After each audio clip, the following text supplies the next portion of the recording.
Hey Connor, I know this must annoy you to be getting a message from an old man after having to spend your whole day with him, but I just need to get this off my chest.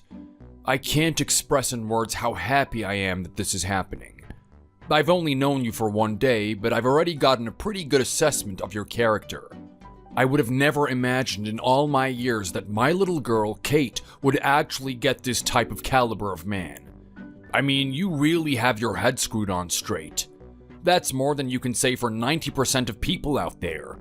Everything from the way that you think about the world and your attitude towards work is impressive.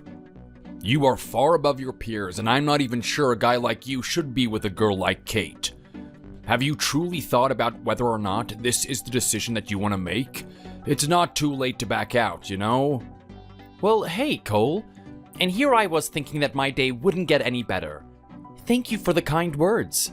I'm really grateful to call you my father-in-law. Oh, wait, am I getting a little bit too ahead of myself? Maybe it's a bit too early for me to say that. Look, officially you're not part of the family, but in my head you already are. I couldn't think of a better person that I want to marry my daughter.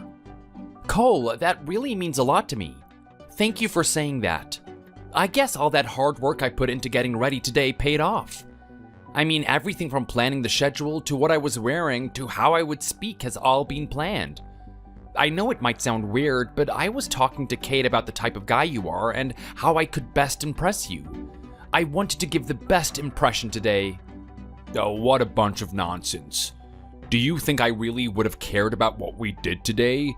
What I'm looking for is an assessment of your character. I want to see the type of person you are. I don't care about the type of activity we do. How you treat my daughter and what your lives are going to look like from this point on are all dependent on the type of man you are. What you showed me today is that I have nothing to worry about. I can send my daughter off to you and live my life at ease. She's in your hands now. Wow, I didn't expect you to say something like this, Cole. I especially didn't expect it after one day of meeting each other.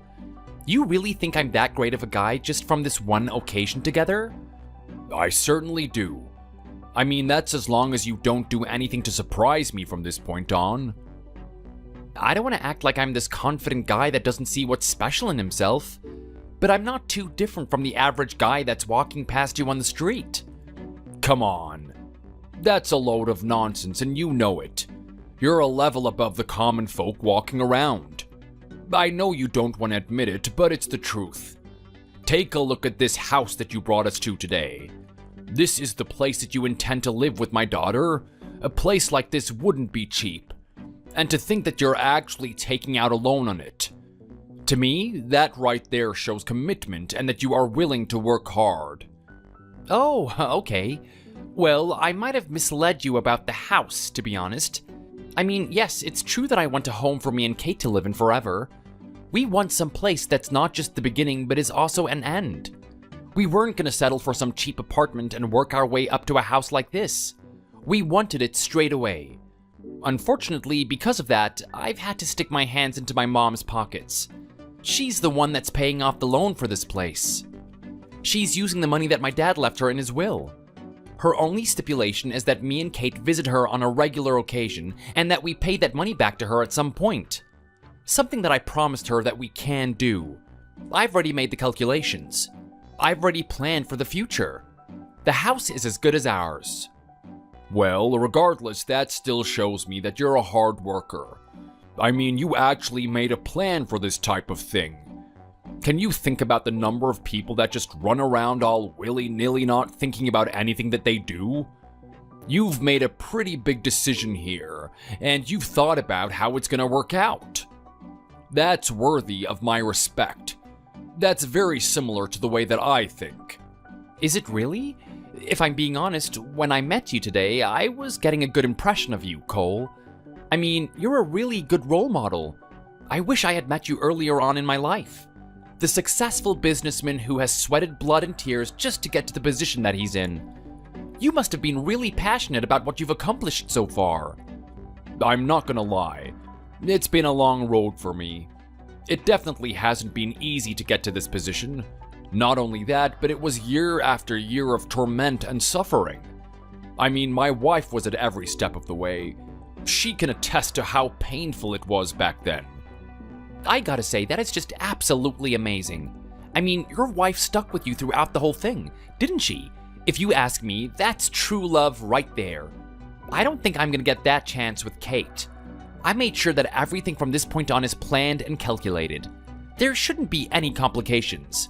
There is no point where our life is gonna be thrown into turmoil. Because of that, I don't really know if we can put our love to the test. Yeah? Well, I'm not really sure if that's the type of thing you want her to go through anyway. I mean, my wife is a different creature. She's not unfamiliar with that type of lifestyle. It wasn't a shock for her when we had to do it for all those years. Looking back on it now, I can say that I couldn't have done that with anyone else. In fact, I owe her a lot. If she wasn't there, I don't know if I would have been able to wake up the next day. All of those times that I was looking at the numbers for my businesses, those were some really painful times. It's almost traumatic to think about. I always had coffee next to me, and it felt like it never disappeared. I was constantly drinking it so I could stay awake. I remember all those times that I would fall asleep at my desk and just wake up there, not even eating breakfast and just getting back to it. That is crazy, Cole. I had no idea that you were that type of guy. And I have to give props to your wife. I know that she would have been worried at that point in time. Well, in some ways you can actually blame her for the type of lifestyle that I had. I mean, she was the one that was encouraging me to keep going. What do you mean by that? Well, my wife found me in a very interesting time in my life. I was a deadbeat. I wasn't going anywhere and I was incredibly obese. After a long day of working a job I didn't even care about, I decided to take a different route home. I passed by a diner that I've never seen before and decided to check out what they had. She was one of the waitresses there. Despite my size, she recognized me instantly. Are you saying that she already knew who you were? That's a bit creepy, don't you think? No, don't get the wrong impression. Allow me to explain. You see, the fact of the matter is that when I was a kid, I was quite the charmer. I didn't realize at the time, but I had a lot of eyes on me, particularly from the girls. Among those girls was my wife. She had the biggest crush on me for the longest time. Thinking back on it, she would always hang around me. She would always be in my field of vision, somehow trying to get my attention. She was such a little cutie back then. If only I had noticed sooner, maybe she would have put me on the right track earlier. I wouldn't be the fat slop she had to put up with in that diner that day. Wow, that's crazy. So you're saying that you knew each other when you were in school together, and then you met when you were adults? That would have been such a euphoric experience. That's the beginning of how you guys got married in the first place, right? It's pretty boring compared to the story with me and Kate. The only thing special about us is that we work in the same place. Well, look, it's not too bad if you think about it. The thing I'm glad about is you're not one of those hooligans that she met on those dating apps. Having a little friendly coffee with her in the workplace is way better than tapping away on that phone for months on end. But anyway, the story doesn't end there. Do you think she would be married to me in that state? She's got better standards. My wife was really shocked to see me at that point in my life. And in all honesty, I was a bit ashamed of it. I was incredibly large, way different from how I was when I was a little kid. She remembered me as that skinny guy that was incredibly studious and wanted to do his best at school. I was incredibly athletic, known for my prowess in track and field. Now she saw the worst of me. She saw what I had become. I have to say she wasn't impressed looking at me. That's interesting.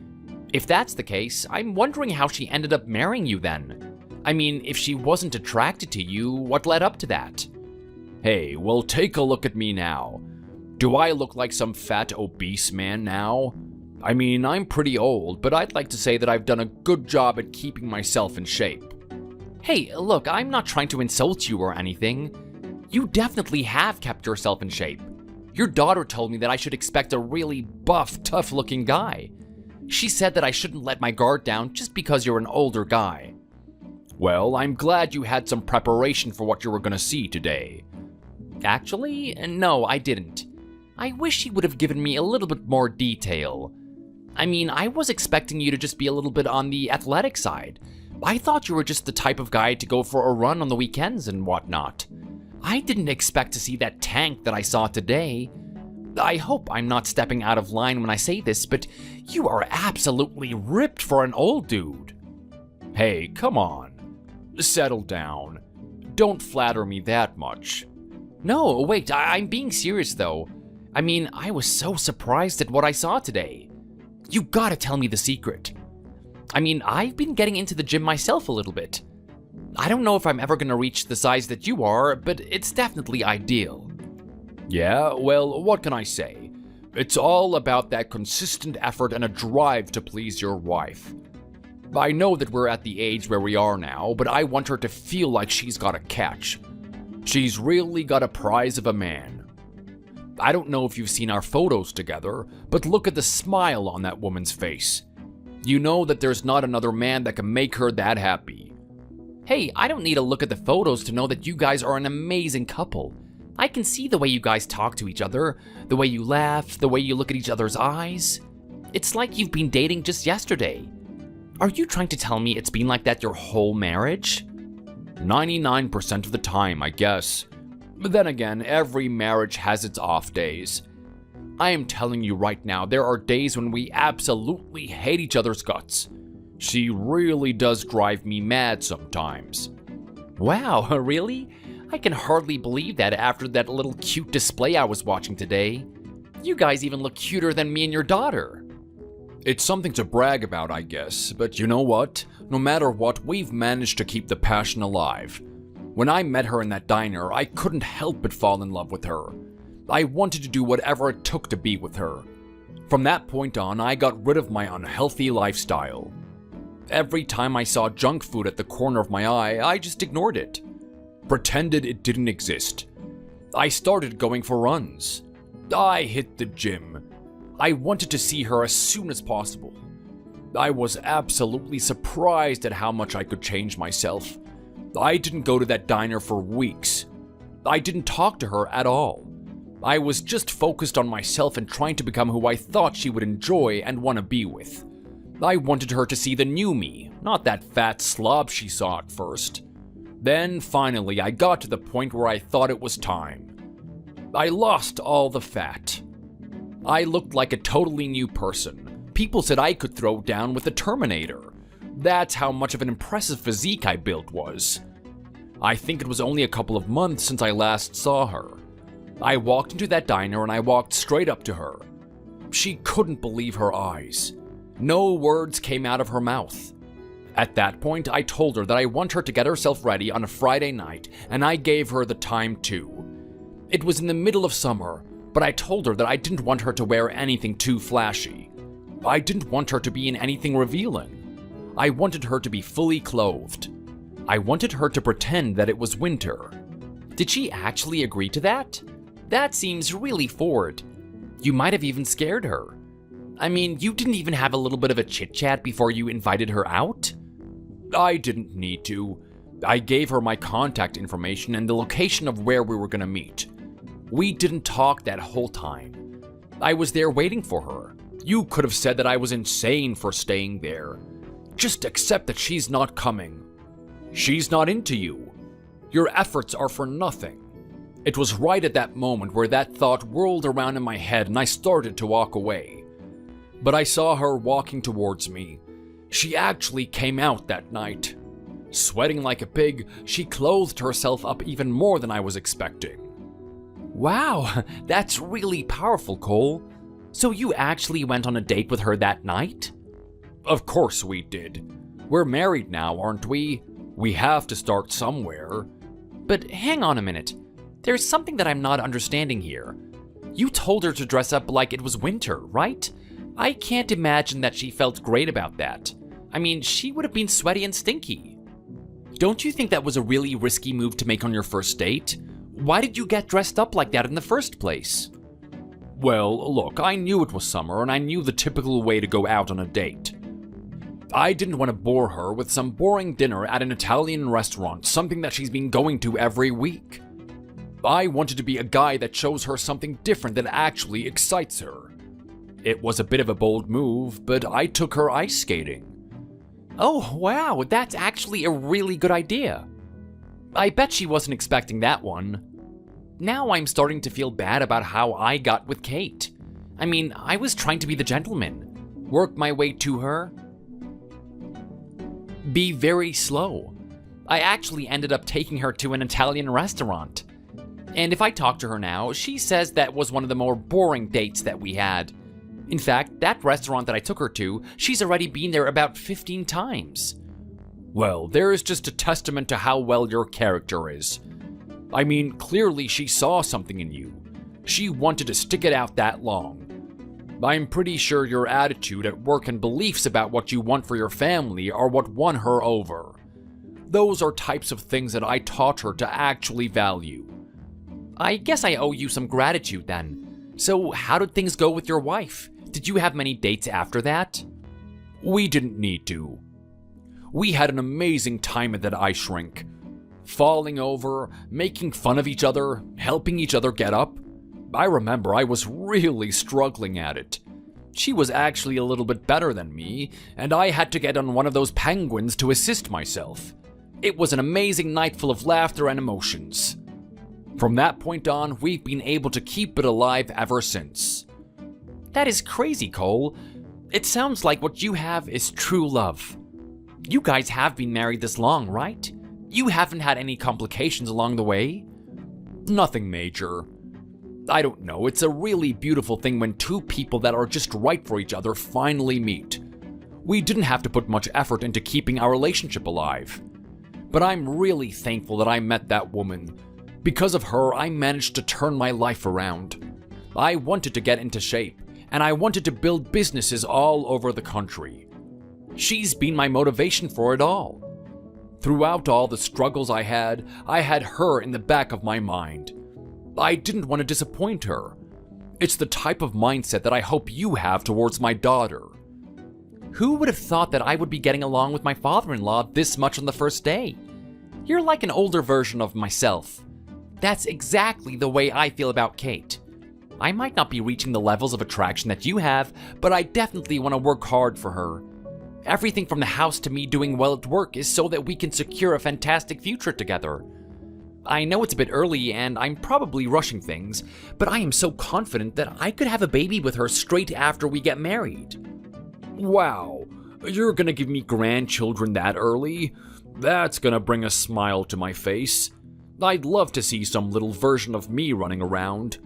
I love Kate, but at the end of the day, I really wanted a boy. I wanted some kid that I could wrestle with, show him how to do things, show him how to be a man. But anyway, enough about me and my wife. My fantasies about being a grandfather can wait too. This should be about you. It should be about you and Kate. Are you sure that she's the one for you? What is it about my daughter that you actually like? Well, those are some great questions, Cole, and I had a feeling that you would ask me them at some point. Look, I just look at Kate like she's a really gentle and caring soul. I can tell that she's been raised the right way. I mean, she's polite to anyone she talks to. She treats everyone equally. She doesn't look down on anyone.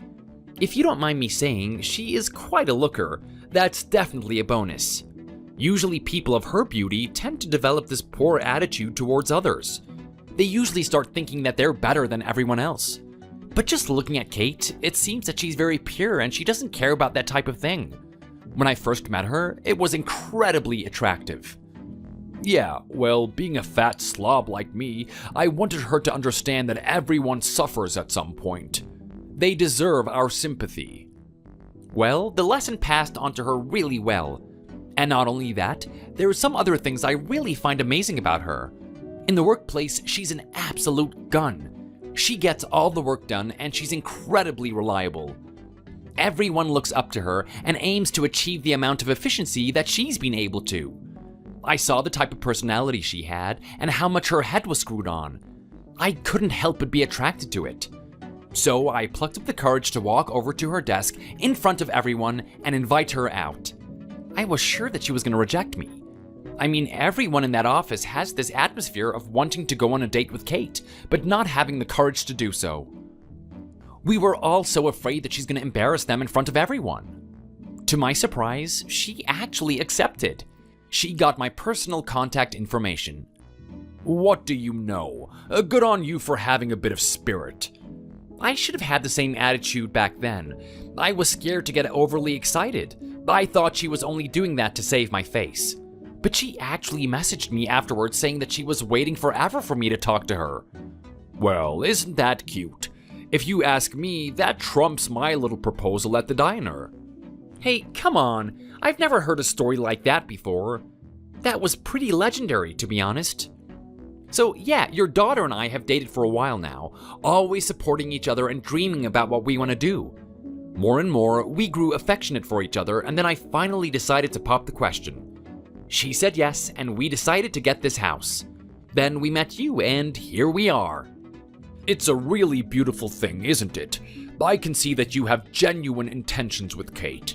You're a good guy. I don't need to tell you twice to do a proper job in looking after her. I just hope you can handle her at her worst too. At her worst? Well, her and I have worked for a long time now. I've seen her absolutely in the dumps at work, not able to get anything done. I'm probably talking about something different to what you're thinking of. Do you think so? I'd like to assume I know her really well by now. My daughter has one little drawback. She's fabulous, don't get me wrong about that. She works hard exactly the way I told her to, and she has the charisma to boot. The only thing that gets in her way is her resilience. Her resilience, huh? Are you trying to tell me she breaks easily? Something like that. It takes a little trip for her to get severely injured from it.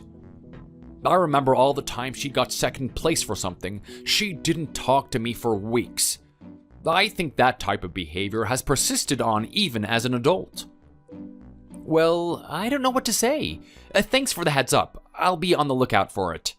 Well, you know what? You're a good guy, and I know you'll find a way to work through it together. I don't want to take up any more of your time.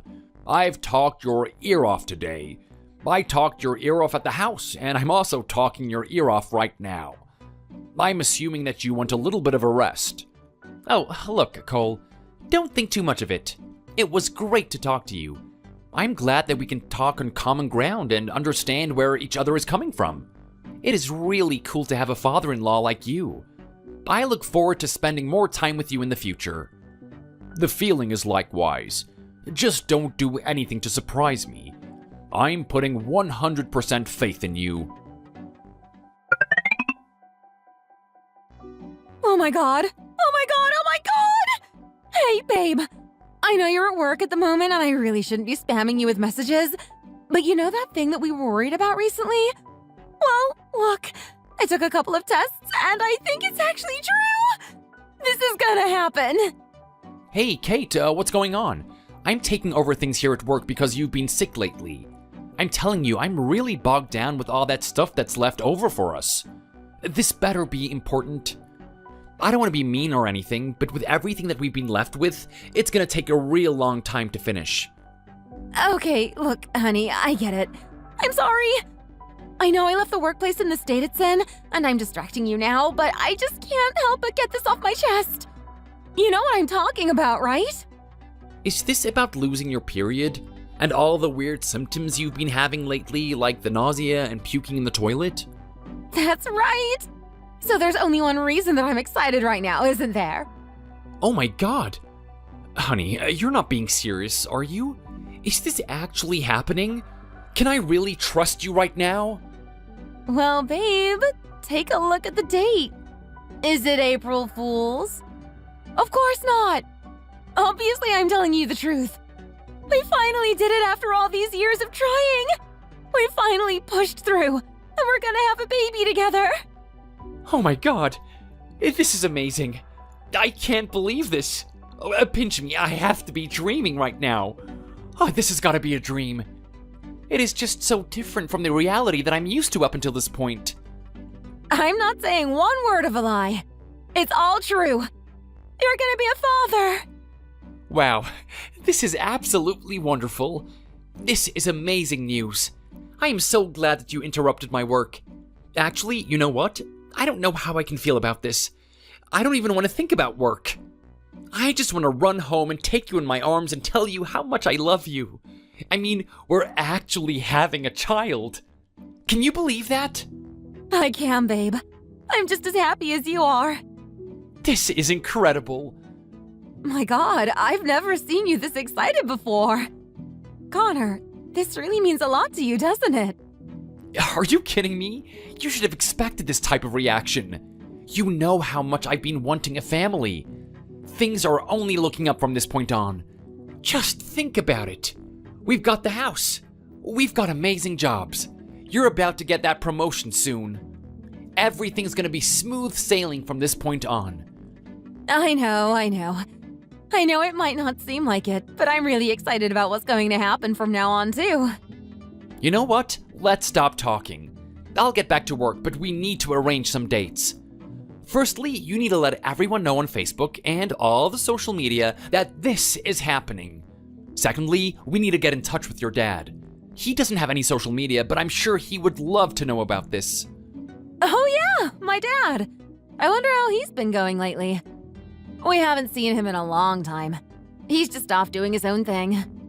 I wonder if he's okay. He might be in a really bad place right now. It's really unlike him to stay away from us. Hey, well, look, I don't care what's happened to him. Think about how great this news is. I mean, this is his own grandchild. He's about to become a grandfather. He's gonna be ecstatic about it. I can promise you that much. Yeah, you have a point. I'm sure he's absolutely gonna love this news. Well, if that's the case, we should organize the time to go see him. How about we go this weekend? That sounds great. I had some plans with some work colleagues and whatnot, but I'm pushing all of that aside. Really? I'm sorry, I love work, but at this point, everything else seems stupid but this kid and our family. It is all I can think about. Well, hey, you better get your head back into the game. Don't forget where you are at the moment. You still have a job to do. I don't want to come back in there and have to clean up more mess than I originally left. What? I don't get a little bit of payback considering what I'm having to do today? Oh, is that the attitude you're going to take with me? Hey, don't forget, honey, I can always choose not to have this baby. Are you sure you want to leave that workplace in a mess the next time I come in? You really know how to play around with me, don't you? Okay, fine. I'll make sure to put in a proper effort today. You're sick at the moment, so I want you to take care of yourself. Don't do anything strenuous. Whatever you want done today that you can't do, just leave it to me. I'll get to it when I get home. In the meantime, let's think of what we're gonna do with your dad. I think we should surprise him. Hey, that's not such a bad idea. We should come super early in the morning. Play a little prank on him. Nice. It's kind of similar to what he did when I was a kid. He woke me up at the crack of dawn and bursted party crackers everywhere. It was so cool. I'll never forget that memory. Well, you know what? We're gonna have to one-up him on that one. Let's bring the party crackers and also bring in the cake. We'll even have some music and a fanfare. He'll have no idea what is going on. Oh, I can't wait to see the smile on his face. This is gonna be something that he's never gonna forget. Okay, Kate, look, I know how you're feeling right now. I know what happened today was an absolute catastrophe. Neither you nor I could have expected something like this to happen. I know you're feeling really embarrassed and regretful for what we did, but I just need to break the silence. That was probably the coldest drive home I've had with you ever since we met each other. Someone needs to speak up about what happened. I know you must be feeling a mixture of emotions right now. You must be angry. You must be sad. You might even hate yourself. It's natural to feel this way, but I don't want you to blame yourself for what happened. We couldn't have known about it after all. Look, Connor, I know you're trying to be a good husband and everything, but I really don't want to talk right now. There's a reason why I didn't talk to you in that car. There's a reason why I went home, shut myself in the room, and locked it. There's a reason why I haven't been able to stop myself from crying these past few hours. I get that. I really do. Look, I just want you to know that I'm here for you. And I'm also sorry. I was the one that proposed to do what we did today. I was the one that wanted to go into that house blaring and celebrating what had just happened to us. I take full responsibility for it. Do you think your sorry is going to cut it? Do you think your sorry fixes anything? I can't even imagine how my dad would have felt with us storming in there. I can't imagine how disrespectful it was. I can't believe you let us do something like this. I know me saying sorry doesn't fix anything, but at the same time, I need to say it anyway. Yeah, well, how about next time you just use your head for once? Maybe you should message him before we actually do something like that. Get in contact with him. Actually see if he's fine. I mean, we did just barge into someone's house without their permission. Don't you see how intrusive that is? Look, honey, you're right. I get it. There are a lot of things that I could have done in this situation to avoid what happened. You're right to blame me. I understand. At the same time, have a little bit of mercy. I mean, how could I have known that something like that would happen? How could you have known? We need to be a little bit kinder to ourselves. I mean, it was a surprise after all. I thought if we messaged him beforehand, he would be alert to what we were gonna do. I thought it was a good thing that I didn't get in contact with him. But now I know that it was the worst thing that I could do. I think my dad's gonna hate you for the rest of his life for doing that. I mean, did you see him there with my mother cradled in his arms? I did. It only happened a couple of hours ago. I remember every little detail of it. Do you really? Do you really remember every detail? Because I'm telling you, there's some things that I saw that I wish I didn't. I wish I didn't see my mother there, pale as snow. I wish I didn't see the various types of items that were smashed and thrown all about the house. I especially wish I didn't see the look on my father's face as we stormed in there, looking at us with utter contempt. Okay, I'm listening to you right now. I get it. This has all been extremely traumatic. I am so sorry that we've had to experience this. I know you're taking it harshly. I can understand how you feel. Don't sit there and try to tell me that you understand how I feel. Do you actually understand, or are you just trying to say that so you can pretend to be a good husband? Hang on a minute. Do you think I'm actually pretending right now? Well, why wouldn't you be? You're just doing what you think you're supposed to do. You think you're supposed to console me, make me feel better for what happened? Well, if you really care about me, you would just leave me alone. You and I both know why I can't do that. Well, why the hell not? Well, look at all the years that I've known you, Kate.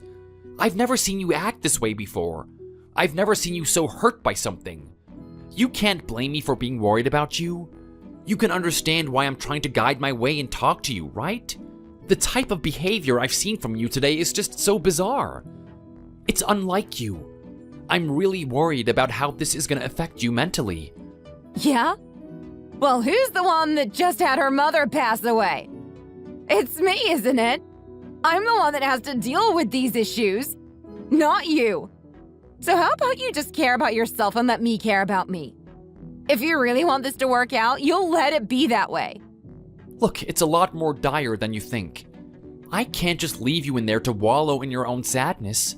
Think about what's at stake here. We just found out that we're having a baby. Do you understand that? Do you understand that there's this new life coming into the world? Whether or not it's going to come out healthy is all dependent on how you conduct yourself. Now, what just happened is 100% not your fault. None of us could have predicted that your mom would die. None of us would have known that your dad was in there cradling her body day after day. Who knows? Maybe it was week after week. The way that you're feeling right now is completely natural. I get that, and all I want to do is be a support for you. Okay. Well, if you keep saying that you care about me that much, then do something that actually helps me. Just stay out of my way. Leave me alone. You know why I can't do that. It's too risky. Think about our child. Your mental state is going to affect how it's developing in that stomach. Not only that, but we have to work. You are still very early into your pregnancy. They're going to expect you to come back in at some point. It is imperative that we fix your attitude to make sure that you're ready to come back in and be the strong, robust person that you've always been. Are you seriously trying to get me back on the horse already? I haven't even had a couple of hours to think about what's happened. You're already trying to tell me what I should do with my life. Like, oh my God. Connor, give me a little space. I really don't want to talk about me and what I have to do. I get it. I know about the responsibilities I have. I know what type of pressure I have. I don't need you to remind me for a second time. Okay, look, you're right, honey. I'm sorry. I was completely out of place. I should have thought about how you felt. I'm just so worried about you. I thought you needed to open up about your feelings. I'll stop harassing you about that then. Good. It's about time you did. I swear I was this close to just bursting out of this door and telling you to shut up myself. Can we at least talk about what happened today? I mean, fair enough. I know you don't want to talk about you and your feelings right now, but what we saw in that room was quite horrific. I'm not even related to your father, and I have to say, it affected me quite deeply. How long do you think he's been sitting in there? I don't know. Maybe not that long. He told us that she only died the other day, right? Okay, but do you really think that's the truth? Your dad was in a really interesting state of mind just now. I don't even know if he's being honest with himself. He probably didn't even know how much time passed as he was sitting in there. He also really loved your mother. I can imagine this is all so tough on him. Love is a little bit of an understatement. My father absolutely adored my mother. Apart from me, my mother meant everything to him. She was his whole life. She was the one that saved him. She was the one that was motivating him to be the person that he is. Every good quality that he exhibits and shows to the world can all be attributed to my mom. She has been the main motivation for him. And now she's gone. I know, right? I can't imagine how he's feeling right now. I think everyone experiences some level of pain in their life, but he must be under complete torture. I only wish that he had told us about this sooner. I mean, it couldn't have been healthy for him to be sitting there that whole time, just holding her as if she was alive, like she was gonna spark up soon. Yeah. Well, if you were in his position, maybe you would understand. You're right. I can't even imagine if that type of thing happened to you. I don't know what I would do. I'd probably do something even worse. Your dad was really angry at us for barging in on him today. But I think if it was me, I would just tell everyone to leave. I'd want to be alone with you. Yeah, right. Don't give me that nonsense. I know you don't care about me. Hold on a second. What did you just say? Yeah, just look at my parents. I mean, you've seen how much those two loved each other, right? That was a true relationship there. That's what two people who are meant to be with each other look like. That's nothing like us. It's clear that you don't love me as much as my dad loved my mom. How could you say something like that to me? That is not true at all.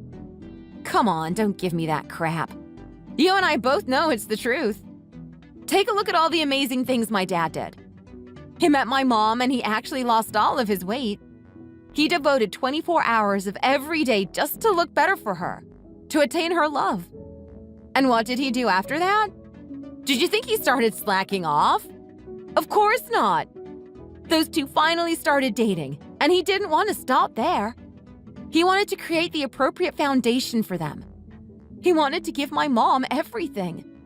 He created businesses all over the place, basically created an empire all for my mom. If that's not true love, I don't know what is. Okay, well, I'm not gonna sit here and deny that what he did was amazing. It really does show how much he cared about your mom. And I knew her when she was alive. She was an absolutely lovely lady. I can imagine a lot of guys falling for her when she was younger. But come on, Kate, are you really gonna sit there and say that I don't care about you in the same way? Of course you don't. I don't see you losing that much weight to be with me. I don't see you creating a dozen different businesses just so that we can have a fantastic family for each other. Okay, well, be as that may, I'm doing a lot of other things, aren't I? Like, think about it. I know that my mom was the one that bought this house and her name is on the loan, but I'm the one that's going to be paying all that stuff back, right? Not only that, but I've discarded all the simple, quick pleasures in life just so that I can have long-term pleasure with you. You never see me out here going to fancy restaurants all the time. You don't see me buying expensive luxury goods for myself. You don't see me going on trips to different countries every month. All of these things I could definitely do with my income, but I'm choosing not to. I'm choosing to have a fantastic future with you. To me, that is way more important. That's also true love. It matches what your father did. Yeah, but just think about it. It's not on the same scale. Like I said before, have you done anything to change your body for me? And I mean in a drastic way. I don't mean by doing a couple of reps in the gym. Well, look, I know your dad's story and I think it's amazing. Like, sure, if I was just some fat slob when I met you and I actually lost all that weight just to go on a date with you, I think that would be very beautiful and romantic. I'm not denying that. Then again, we met under the circumstances that we did, and I'm not regretful for it in any way. What do you want me to do? Should I purposely gain weight and then lose it all, just so that I can prove my love to you? Look, I don't know. You would do something of equal magnitude, wouldn't you? I want you to put some more effort in for me. I want to be your everything, and I don't feel that way. Okay, that is just ridiculous. When we met, I wasn't even in bad shape. And you know what? I'm going to the gym anyway. I'm not getting massive gains like every week, but at least I'm working towards something. You can't be happy for that? Yeah, well, look, I don't know. I just want you to make me feel like I'm important. That's the thing I need at the end of the day. I need you to make me feel that way. Well, that's not to say that I haven't been trying. I mean, even you have to admit that everything I've done so far has been pretty good, hasn't it? I barely spend any time to myself, and I'm always working towards our future. I mean, every promotion I get is for you. I don't even care about the money. Do you see me living it up like some big player? I don't know, Connor. I mean, I guess you're not the worst boyfriend in the world. You're definitely not on the level of my dad, though. So, look, I don't really know what I can say. I'm sorry, I guess. Speaking of your dad, what are we gonna do about him? He must be in such a bad way. Do you think I should just leave him alone, like you're telling me I should do to you? Of course not. My dad's in a different situation. Who knows how long he's been sitting there with my mother. He probably needs attention. He probably needs it right now, too. If you cared about him and you cared about this family, you would actually sacrifice a little bit of your time to go see him. Okay, well, I do have a pretty big schedule. I even booked the weekends to talk to a couple of business partners. I guess I can cancel all those just to make sure that the family's intact. Are you kidding me? You're only going to give him a couple of weekends? I want you to basically be living there. Are you serious right now? You want me to go and live with your dad? Do you know how far away he lives? It's gonna take me about 2 hours to get to work. I can't live there. It's just not feasible. Oh my God! And this is exactly what I'm talking about. All of this time, I knew you were just lying to me. You kept giving me these honeyed words saying that you care about everyone when you clearly don't. You actually need to reflect it. Words are just words to me. It doesn't mean anything. Okay, I know that you want me to take action, but even you must admit that's pretty ludicrous, right? I mean, would you enjoy traveling 2 hours to work every day? If it meant that I was doing it for someone that I cared about, of course I would. Are you trying to say that work is more important than my dad? That is more important than family? Of course I'm not. But there is also a standard for what's reasonable, right? I mean, does he really need me to be there every day? I can't believe what I'm hearing right now. I don't feel like I need to tell you this, but you do realize that you're one of the only people that my dad respects, right? You're one of the only people that he enjoys having company with. If there's anyone that's going to put him back on his feet, it's going to be you.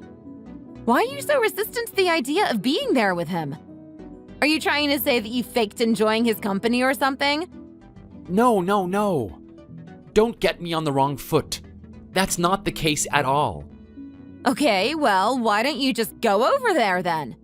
Stop being such a baby and complaining about it. Alright, look, fine.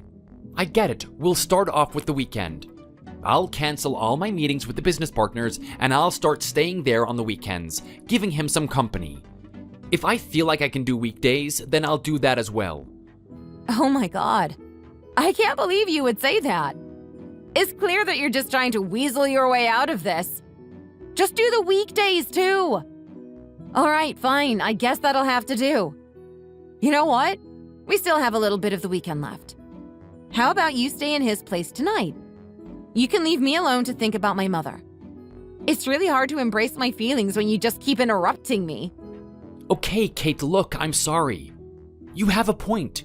Your dad's there on his own at the moment. Who knows what he's getting up to? I mean, he's a very strong, resilient man, so I can't imagine him doing anything drastic. But at the same time, you can never be sure. I'll head over there right now and I'll let you know when I come back. I love you, honey. Yeah, Kaden. Connor, damn it. Where the hell are you? How long am I gonna sit here waiting just because you can't hurry up and get the things I need? When you said that you wanted to come here and help me, I was expecting you to actually, help me. I didn't give you permission to drive my car so that you can be a hooligan and show it off around town. I actually expect you to do something with that car. I've given you a task and I want you to do it immediately. How long is it gonna take you? Hey, Cole, I have to be honest. I wasn't expecting you to send me a message like that so fast. I only just left the house 5 minutes ago. What's the rush? What do you mean, what's the rush? You may have left the house 5 minutes ago, but that's 5 minutes too late. When I say I am hungry and I need food, I need it immediately. I didn't give you that car just so that you can go on a cruise drive and enjoy yourself. So how about you just hurry up already? What do you expect me to do? Just teleport to the shop for you or something? Oh, come on. It's only been 5 minutes. Give me a break here. That's not the type of thing that I want to hear. Stop giving yourself excuses. When I tell you to do something, I want it to be done. I mean, weren't you that type of guy? You were giving me that impression the first time that we met. If there's something that you need to do, you just do it. You don't need to make any excuses for it. What happened to you over the years, Connor? Or are you losing your grip? Or maybe it's not that. Maybe you're just lying to me back then. Look, I get it. You're hungry and there's an urgency here, but at the same time, criticize me within reason. I haven't even been gone that long. I'm sure you can wait a little bit longer just to get your pizza. That's really some way to talk to a guy that just lost his wife. It's clear that you don't have any sympathy for me at all. Here I was thinking that you were family, thinking that you were an honorable man that looked out for people around him. Now I see your true colors.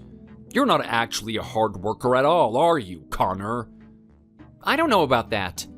I'm basically working 24/7 now. I'm working throughout the weekend. I'm working when I'm here with you.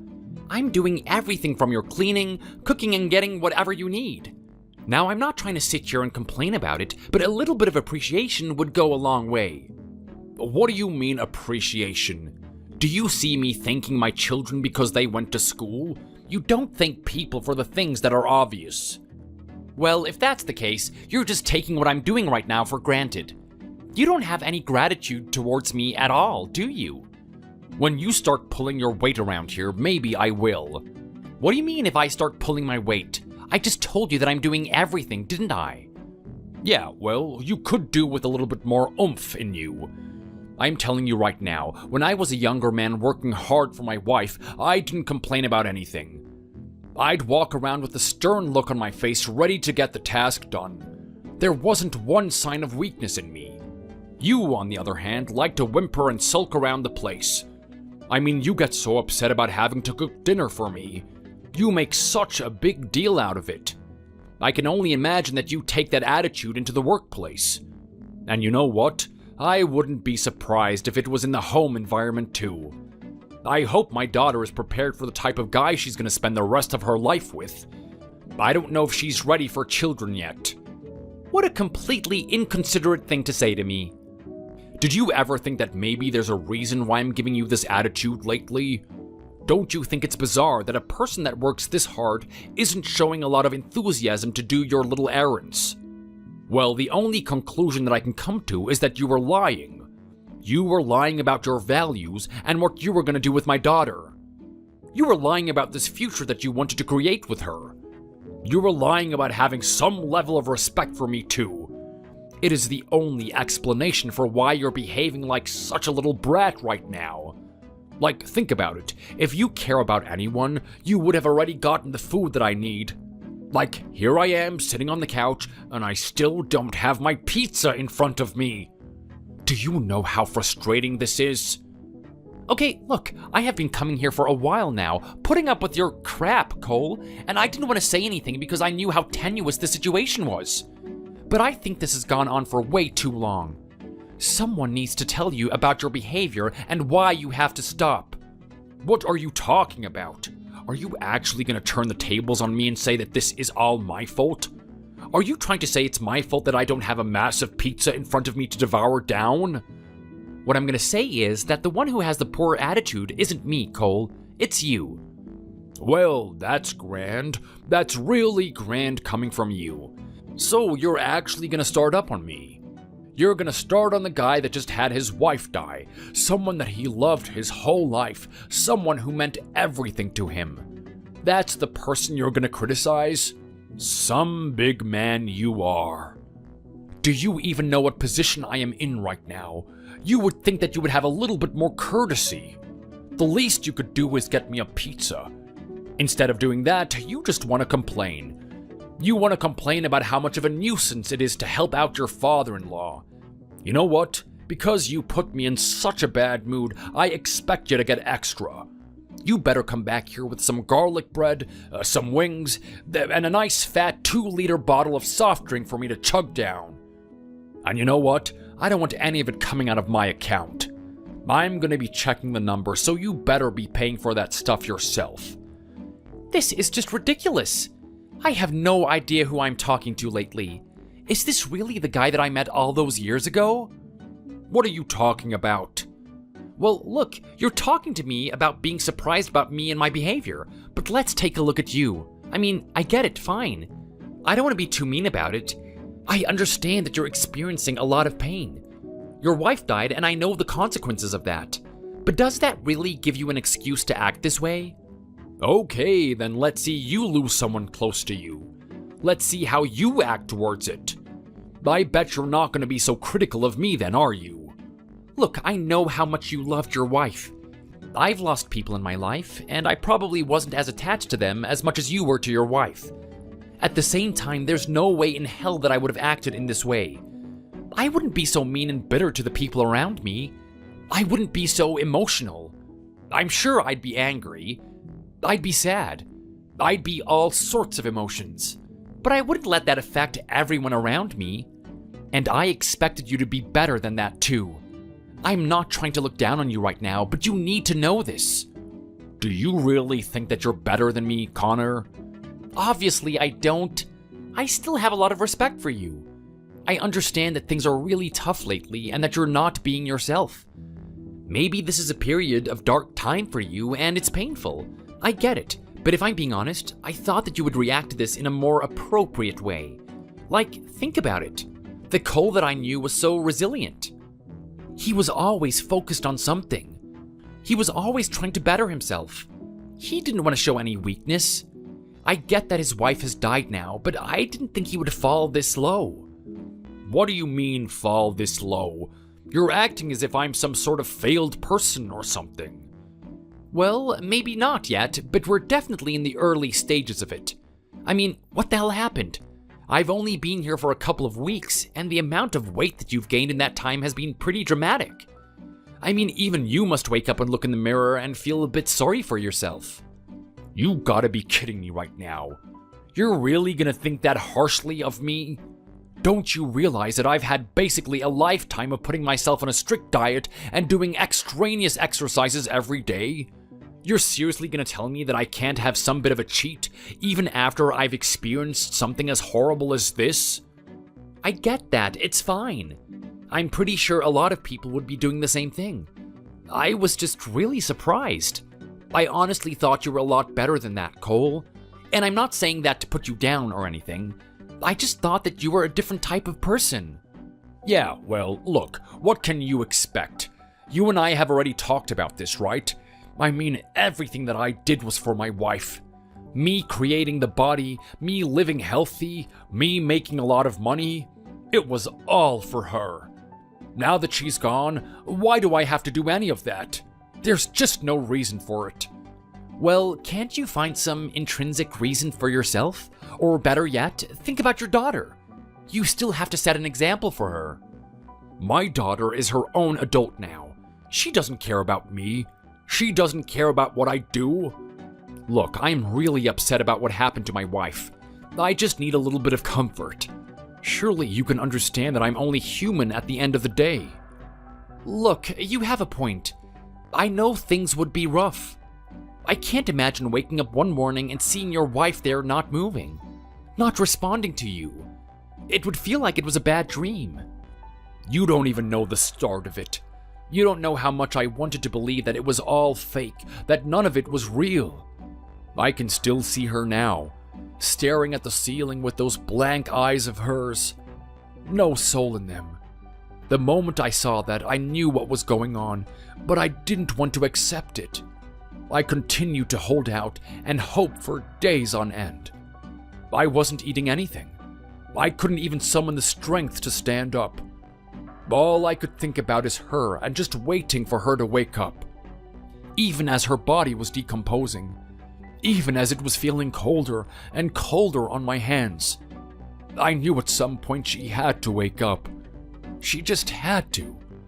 There was no way that she was going to leave me in this world on my own. Not after I did everything for her. Her and I were meant to walk out of this thing together. I don't know what to say to you. I can see that this is all super traumatic. You're right. I need to be a little more sympathetic towards you. I'm really sorry for giving you attitude before. I'll go off and get the things that you need now. Well, it's about time you started to see reason. Make sure you get everything I need. I don't want to see one item missing, or else there's going to be trouble. I've got your wife on speed dial. She'll know about it straight away. Hey, honey. I'm sorry that I can't come home all the time. It's really hard to find the time to actually come home and spend time with you. As you know, I'm not only staying at your dad's on the weekends anymore. I'm there every day now. He's been taking it really hard. It's really starting to affect his personality. I mean, I kinda don't want you to see him. You're probably not gonna respect him as the dad that you always knew. The way that he's been treating me is horrible. I have to do all sorts of things for him. I know you might not believe me, but every night I stay there, I'm thinking about coming back here. I'm thinking about staying with you and our child. Anyway, I'm home now. I just spent the night looking after him, cooking his dinner and whatnot. I was hoping to see you here and spend a bit of time together, but you're not here. I'm just curious as to what's going on. You're not at work doing overtime or something, are you? Oh my god, look at you, nosy as usual. You just can't stick to your own business, can you? How much do you want to keep tabs on me? Don't you know it's kind of creepy? Okay, well, I don't think it was that bad just to check in and understand where my wife is at the moment. I'm just really worried about you. Like, if you're in that office, I want you to stop. I'll even go in there and finish whatever task you have left over if you need me to. I want you to take it easy. You're carrying our child at the end of the day. I don't want you to do anything that puts its development at risk. The more I talk to you, the more you just show your true colors to me. I mean, let's just face it. You don't care about me at all, do you? Do you really think I don't care about you?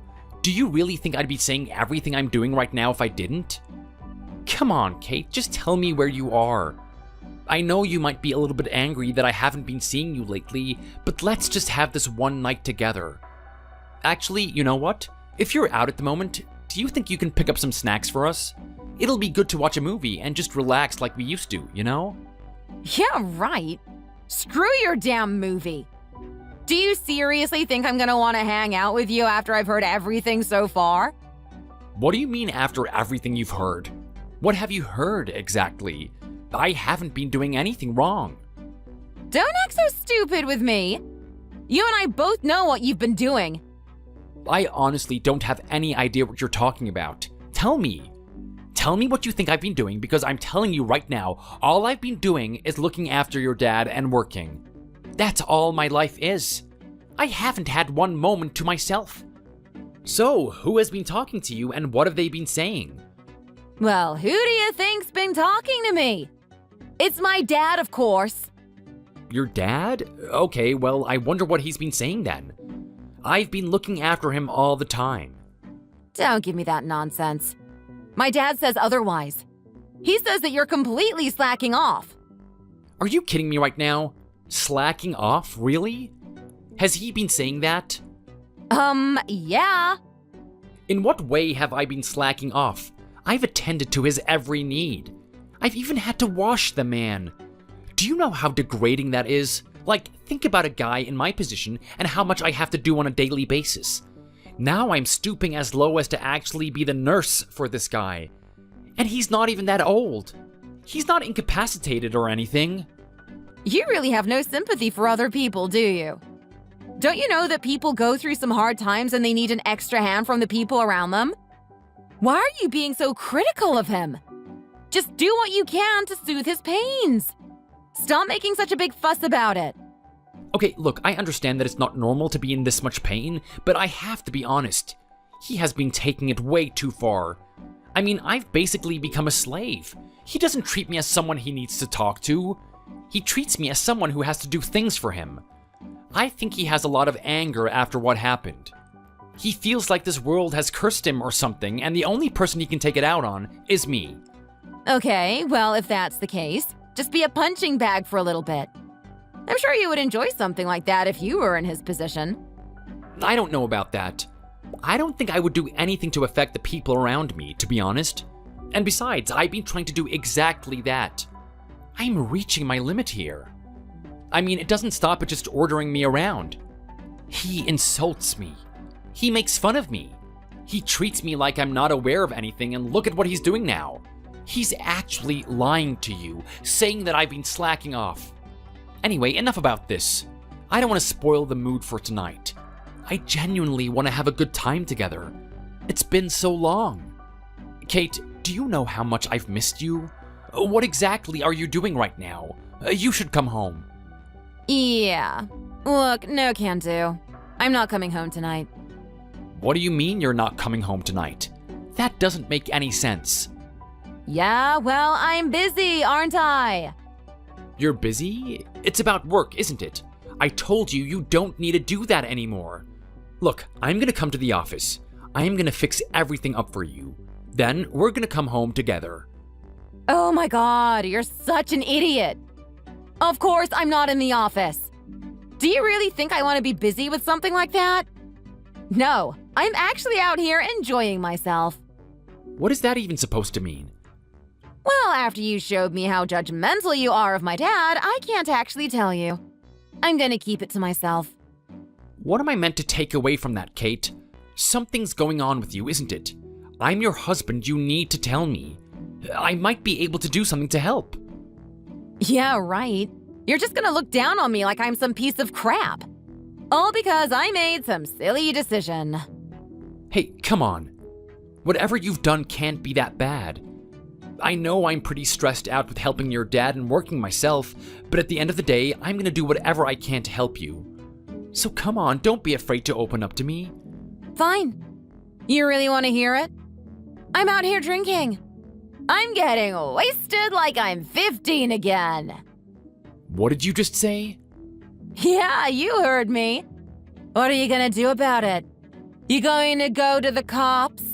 You going to drag me home like you're my dad or something? Okay, I thought you were doing something bad, but I didn't think it was this bad. Do you know what position you're in right now? You're about to have a baby. In what world did you think it was okay to have a drink? Oh, here we go. I knew it.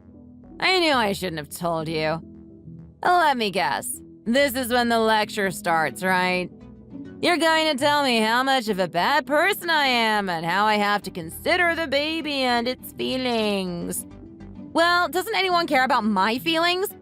Does anyone care about what I have to go through? Why are you treating yourself like you're a victim here? Of course people care about you.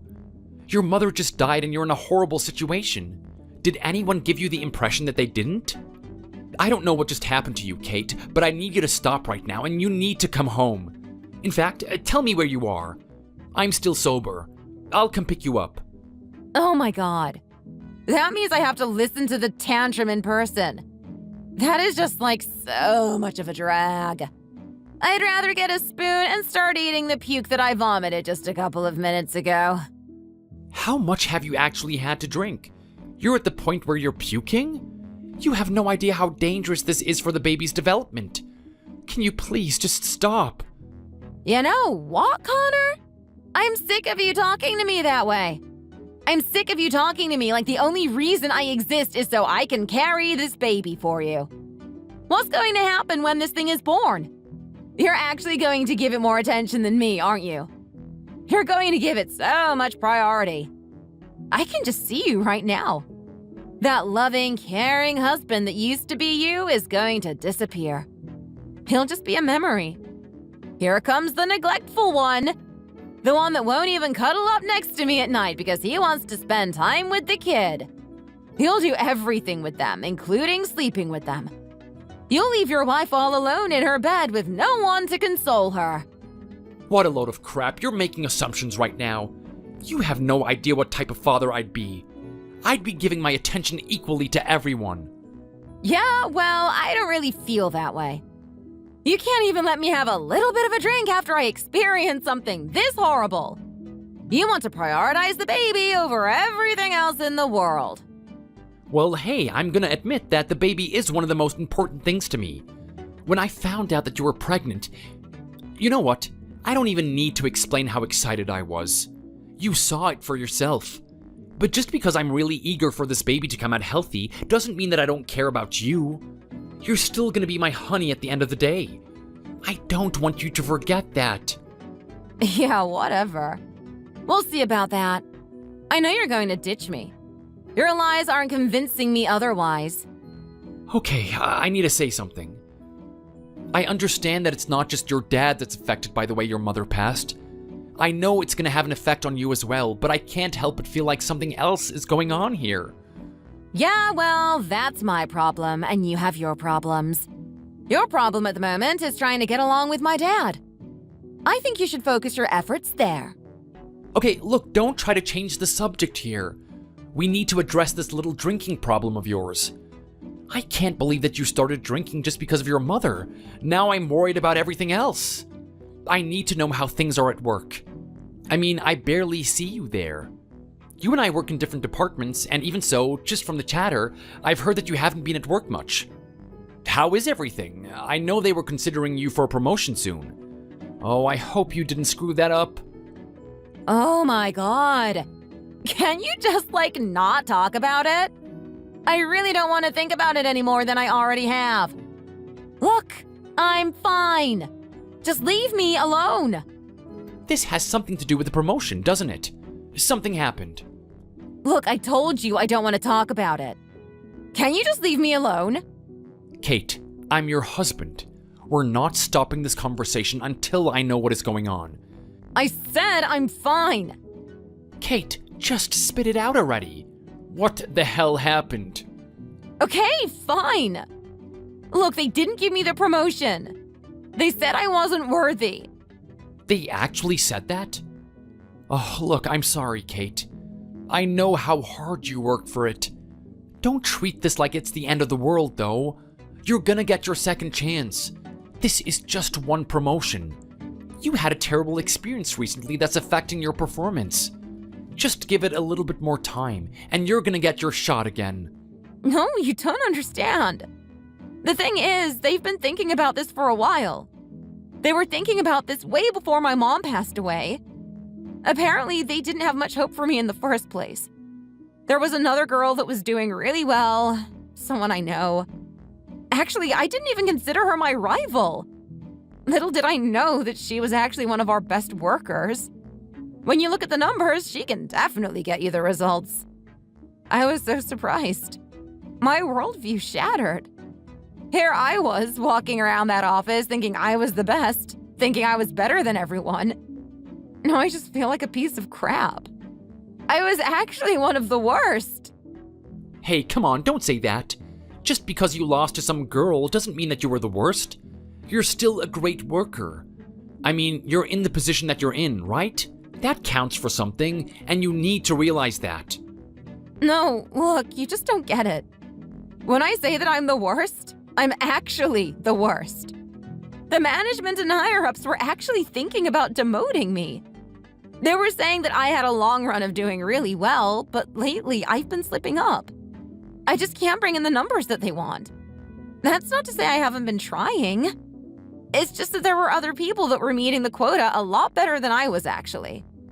With my work performance already pretty bad and the trauma of seeing my mom dead, it had its effect on me. It was inevitable that I would get that demotion. Oh my god, honey. Are you serious right now? I'm sorry. I am so sorry. I can't believe this is happening. Look, this is just one hurdle. Think about your parents. Your dad used to talk about how there were some really rough times and that life would test them. They would go through years of pain together to see if they really loved each other. I know this is going to be really hard for you to hear, but maybe this is just a test for us. This is going to be a test to see if we can pull through. Let's look at the plus side. At least I've kept my position. We're still earning a reasonably high income. We can do this. Just trust me. Well, isn't that just great? Here's Kate, the loser. She's so bad at her job that she actually loses it. But thankfully, she's with the amazing Connor. Oh, he can do anything. He's a superhero. He can work, look after my dad, and also support the income that I've lost. I bet you just love being in the position that you're in. Hold on, okay, don't get me wrong here. I'm not trying to say this out of arrogance. I'm trying to say that we can pull through it if you're willing to. You know what, Connor? How about you just leave me alone? I don't think we can have a healthy conversation with each other. Every time I talk to you, I just get put in a bad mood. You never think about how I feel or how your words would affect me. You're just so selfish. I've had enough of talking with you. Oh, come on, Kate, don't say that to me. Look, maybe I say some things to get on your nerves, but I'm just telling you the truth. I am here for you. I truly mean that. Yeah, right. If you can't even stay a couple of weeks at my dad's without complaining about him, how are you going to deal with me? How about you do what you're supposed to do and go back and help him? If I find you in our house tonight, there's going to be trouble. Oh, Kate, you can't be serious. I'm dead serious. Stay away from me. That has got to be one of the most challenging experiences I've had in my whole life. I think things are getting way too far with your dad. We need to do something about this. Do something about what? Are you still having that shrill attitude with him? I keep telling you, you have to stop rushing him. Let him get over my mom in his own time. Look, I know he's in pain and everything, but this is just way too far. I mean, Kate, you need to see the size of this guy. I could barely fit him in the car. I had to squish him in there, and he was complaining about how cramped it was. He told me to get a bigger car. Yeah, right. I'm not gonna believe something as stupid as that. Don't you realize that my dad was so big about exercise? He used to participate in triathlons and everything.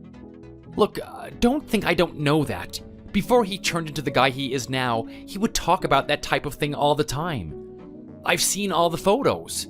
He was definitely an amazing guy. But I need you to listen to me right now. It is getting really bad. He's turning out to be enormous. If we don't care about him and his health, he's going to be the next one to go out the door. Don't you realize that the type of diet and the lifestyle he's living right now isn't healthy? There you go again with all the judgmental stuff. You judge me for having a drink every now and then. You judge my dad for eating too much. Do you ever think that it might get on our nerves? You don't see us judging you, do you?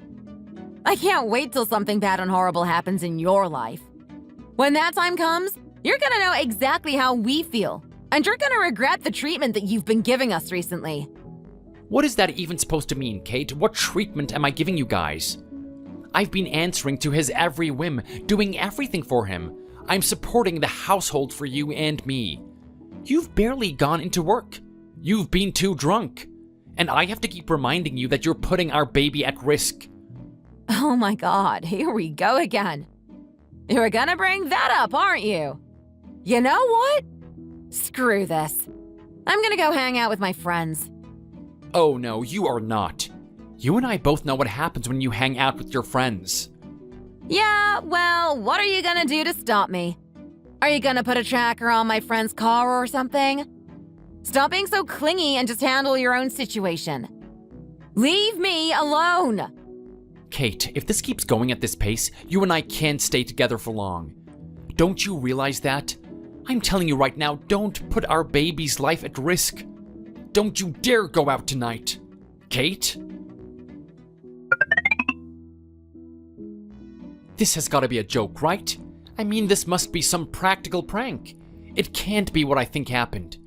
Maybe they screwed up something at the bank or something. There is no way that the digit I'm looking at is true.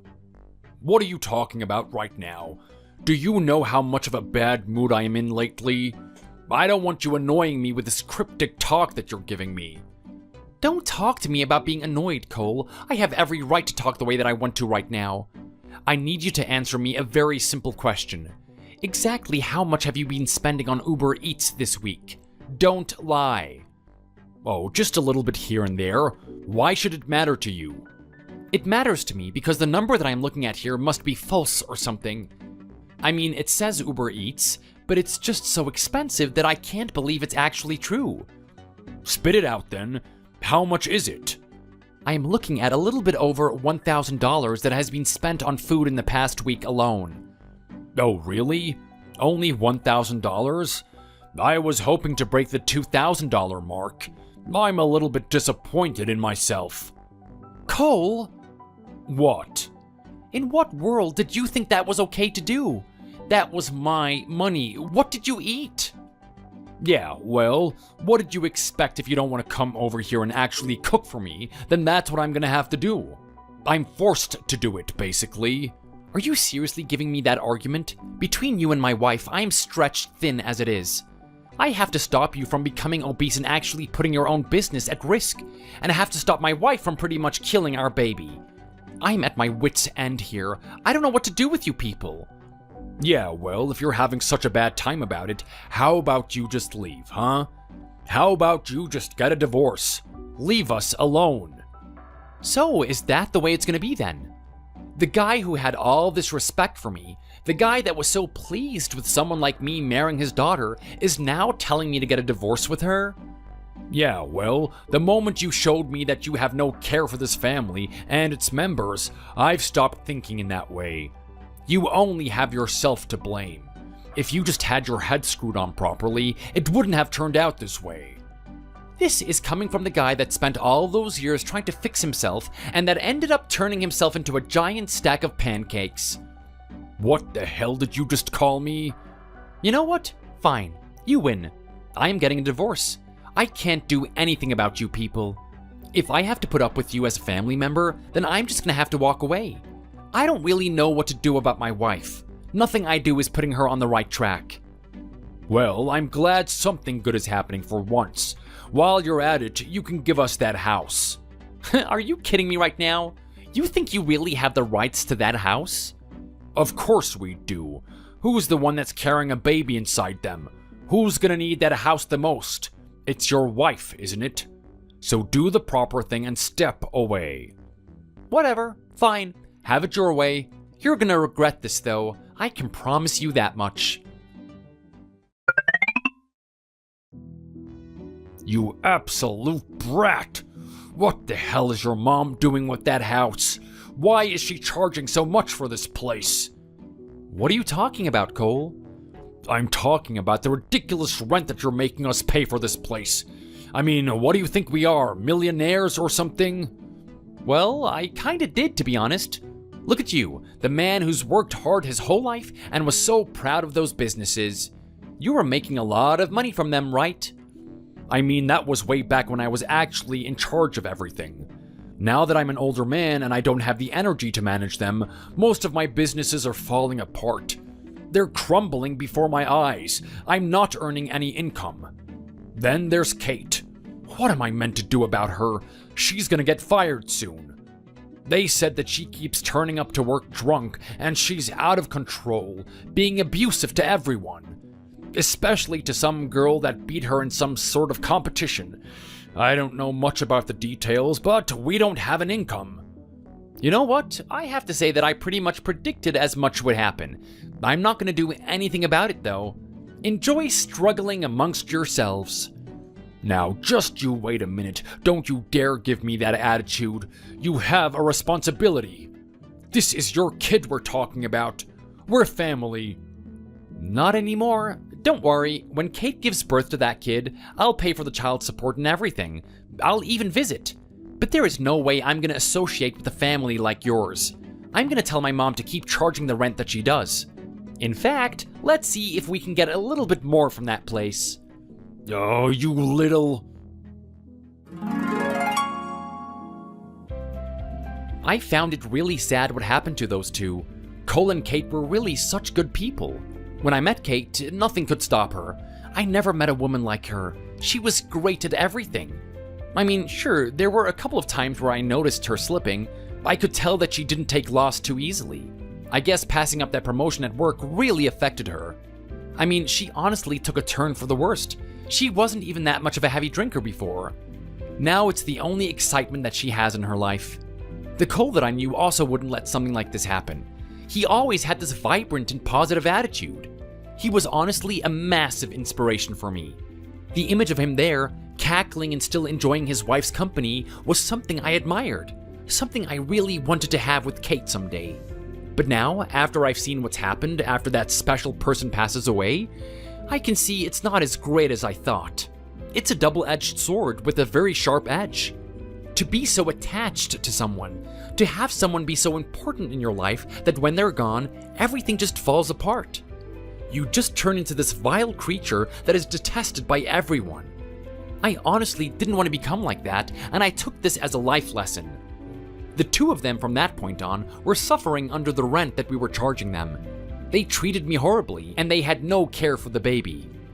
I even expected Cole to say something to Kate about her drinking, but he seemed to only care about himself and what he could eat that day. They tried to live in that house together, but because of Kate's alcohol abuse, she started to become really belligerent. I was tough at first, but decided that I didn't want to be too mean to them, so I suggested that they move out and find an apartment together. Especially with the fact that Kate had my child. A couple of months passed, and it was coming up to the period where they predicted that she would give birth. There was a little part of me that was excited, but also scared about what I'd be seeing. As expected, with all of her alcohol abuse that she was engaging in, and also the stress from the household, she wasn't able to give birth to the baby. She took that quite harshly, and she took to the drink even harsher. I was also down in the dumps after hearing that. There was a little part of me that was excited to have a kid. But then again, there was a part of me that was relieved. If there was some miracle where that kid actually survived that, who knows how much it would have been set back for life. I hope she learned her lesson from that. As for me, on the other hand, I don't want to take my experience with those two seriously. It's definitely unfortunate that what had happened happened. I lost a girl that I was really excited to spend the rest of my life with. The image of the type of man that I wanted to be was also ruined. But at the same time, I still remember that guy I met on that first day. The man that I had mutual respect for, and he also respected me too. I am still going to be the type of person I strive to be. I'm not sure if I'm going to be ready for a family at some point, but I'm just going to breeze through life and see who comes along. It's going to be a tough journey, and I don't know if there's someone out there for me. I'm not going to be like Cole and have an amazing woman next to me bruising through it with me. I am going to do it all on my own. That is, unless someone actually wants to join that ride with me. Now, Grace. As long as you're okay, then we'll always be okay too. Whatever you do and whatever you choose in life, we want to be there with you, supporting you every step of the way. And while I still mean all of that, as your mom, I would much rather you take a much more comfortable path in life rather than having to worry about you all the time. You must remember, We are still your parents after all, and you are still our daughter. It's just because we care so much about you is all. I know. I totally understand what you're saying. I really do. I even understand everything about why you opposed our marriage to begin with. But even so, would it kill you to just trust and believe in me just this once? Is it too much to ask? Grace, I get where you're coming from. You've already decided the date on which you'll get married and when you'll finally integrate yourself as part of his family. But it hasn't even been a month yet since the passing of Simon's father. It's not very long at all. Shouldn't you be thinking about spending a little longer here to give them some more time to mourn? At least just for a little while, huh? For now, just postpone the wedding a little longer, and then while you're here, you can think about this all again a bit harder, okay? This isn't about me thoughtlessly opposing your marriage, you know. I just want you to think carefully about this and the decision you're making. I understand he's somebody you want to spend the rest of your life with. But, considering that, you really must think carefully about the future. That's all well and good saying that, Mom, but Simon doesn't want to postpone this any longer.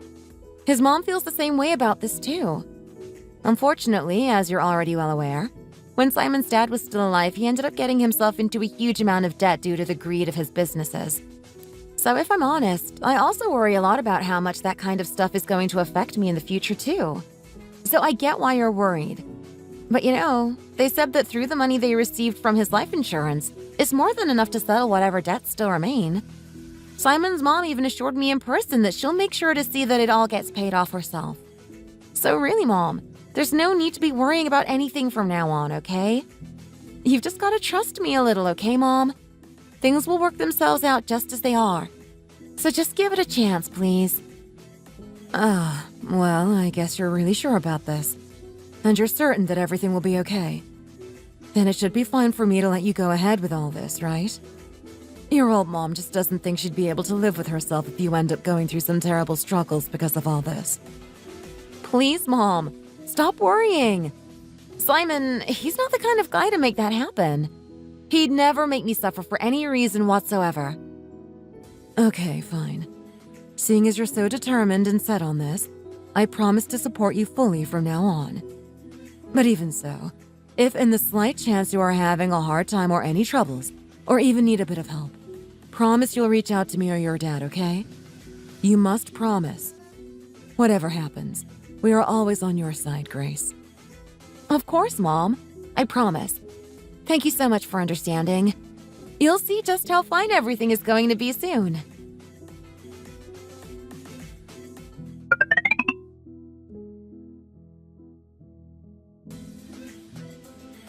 Here you go, guys. One for each of you. It's a wedding invitation. The design is so cute, right? It looks so much better than it did on the website. Whoa. So it's really happening then? I never thought I'd see the day Grace Thomas would get married. I mean, I always thought you guys would break up, so... Right? I thought the exact same thing.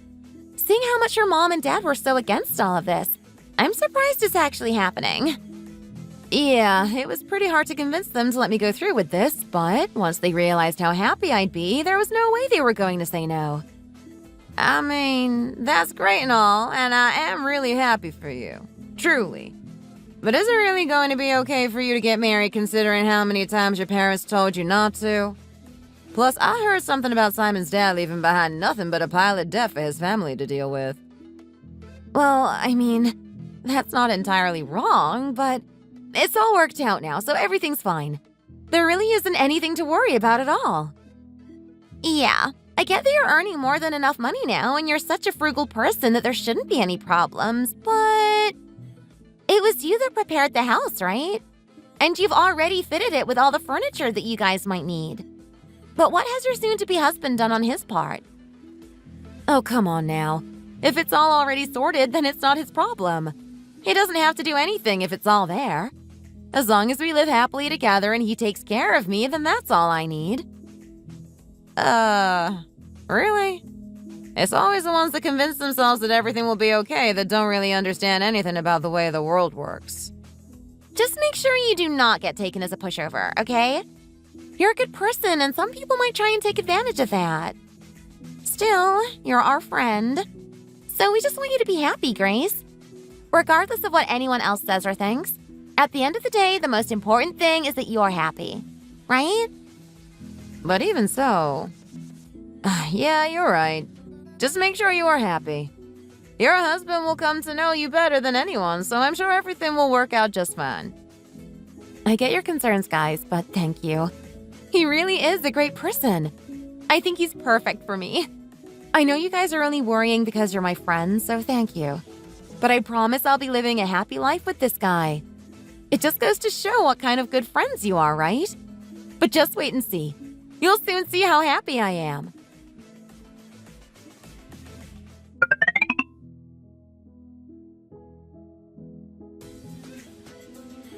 Oh, Grace, you look wonderful.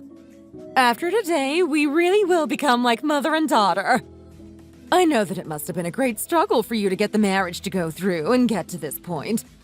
I just wanted to say thank you for seeing my Simon in such a good way and for loving him as you have up until now. Although his father was a no-good loser, I promise that Simon is nothing like his father. I promise he'll never, ever ignore you or ever make you feel uncomfortable in any way whatsoever.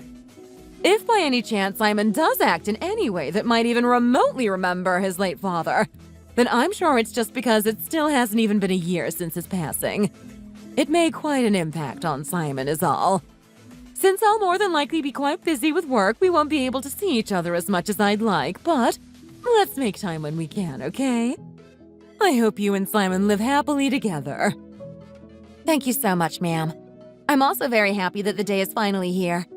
And don't worry, I'm pretty sure everyone here, including me, already knows how much of a good person Simon is. There really is no need to worry. The pair of us will be fine as long as we have each other. Sorry to interrupt, guys, but I'm afraid it's almost time for the bride to prepare to make her entrance. And if the rest of the guests could please make their way to their designated seats, we'll begin shortly. I'll take care of the dressing room, so please make your way into the hall as soon as you can. Well then, the time is finally here. Okay, I better be off then. I have to go, so I'll see you soon, Grace.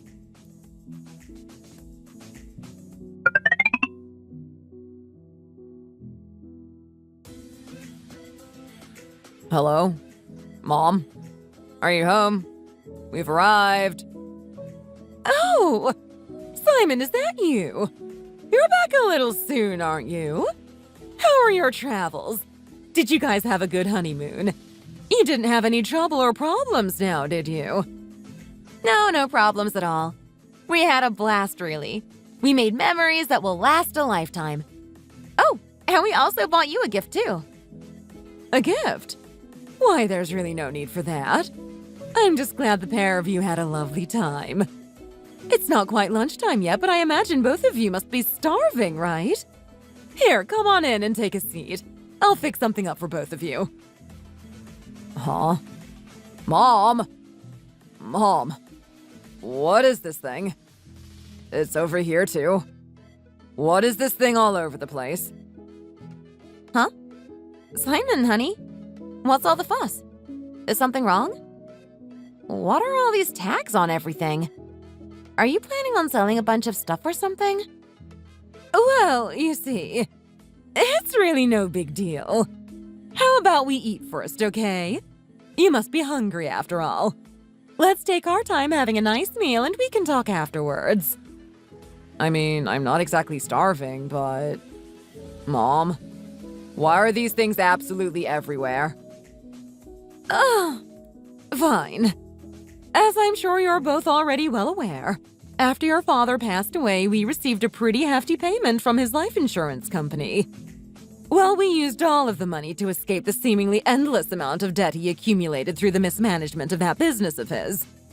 He was, for the most part, as well as me, under the impression that the insurance money would be more than enough to handle the cost of all that debt.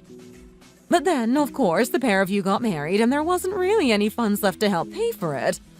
Then after the pair of you went away on your honeymoon trip, some people came over here to put repossession tags on all of our things. It seems that even after his passing, that man's darn wreck of a business is still causing us stress and ruining our lives even now. I already accepted that living was going to end up being difficult after having to deal with the debt he'd managed to pile up before.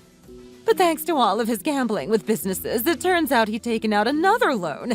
So now we've had to accumulate even more debt because of that man. As for me, well, I don't even think I have any way of feeding myself from this day onwards. From today, everything that you see before you in this house, including all the clothes in my wardrobe, will almost likely end up getting repossessed. But even so, seeing as you guys have come back from your honeymoon, I thought I'd invite you over here one last time for a final meal in this house. I would love to say I'm surprised, but knowing my dad, I'm really not. How on earth did that guy end up getting himself into such a big mess like this? So then, now what? Mom, what are you going to do?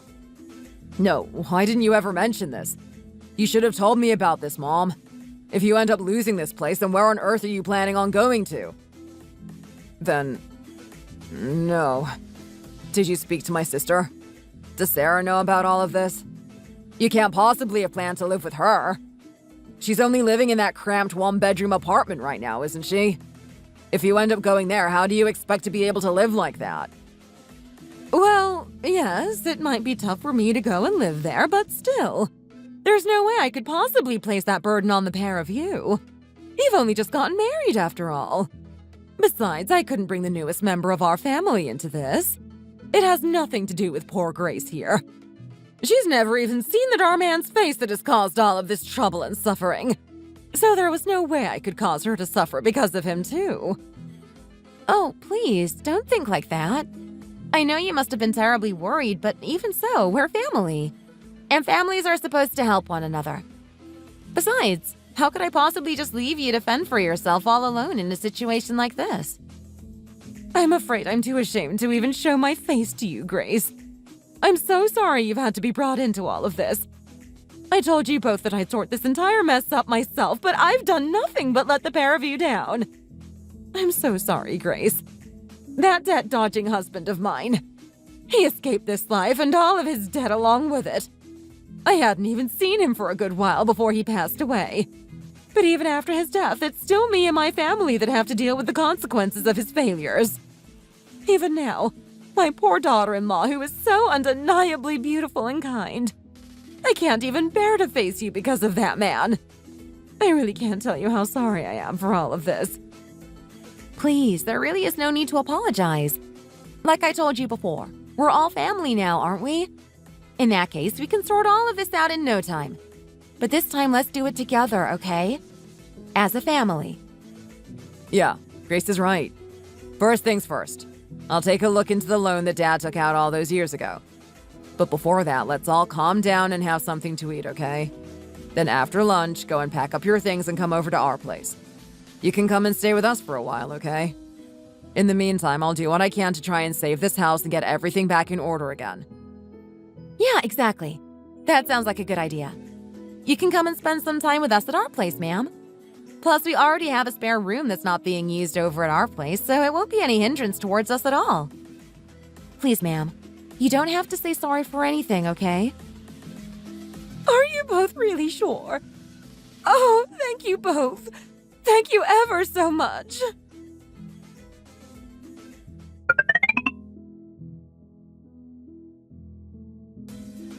Hello, Mom. Just wanted to let you know that we've decided to let Simon's mom come and stay at our place for a little while. I thought I should let you know, hence why I'm calling. Simon's mom? Coming to stay at your place? But why? Has something happened? Well, you see, as I told you before about Simon's dad, well, it seems that on top of all the debt he had piled up, it looks like he also ended up taking out another loan that he couldn't pay back before he passed away. What? Are you serious? Tell me that's not true. So there's even more debt than we previously thought? I thought you told me that his mom said she was going to sort all of that stuff out. Well, it came out that Simon's mom hadn't even seen him for a few years before he passed away. Apparently, during that time, his dad was still messing around and gambling with the business that he ended up accumulating even more debt. Seeing as she hadn't even seen her own husband's face for what had been a few years, there was no way she could have known what kind of antics he was getting up to back then. It's because of all of this that everything she owns in her house is at risk of being repossessed now. There was no way me or Simon could just leave her all alone to fend for herself in that house. So we both decided to let her come and stay with us at our place just for a little while. I always knew there'd be times when we'd need a spare room for some reason or another. That's why I ended up working so hard to save money and buy a house that had one. Even so, Grace, this is a big problem. One big problem that I warned you about countless times. Then what about the debt? How on earth is that going to get sorted? Those dastardly loan sharks aren't going to end up suddenly coming looking for you too now, are they? Well, Simon is looking into ways to sort everything out right now as we speak. But the most important thing is that we look after his mom right now and figure out what to do next, right? But Grace, is this really right? I told you so many times how worried I was about things like this happening. I'm not trying to come across as stuck up or anything like that, but I never raised my only daughter to have to live a life with problems such as this.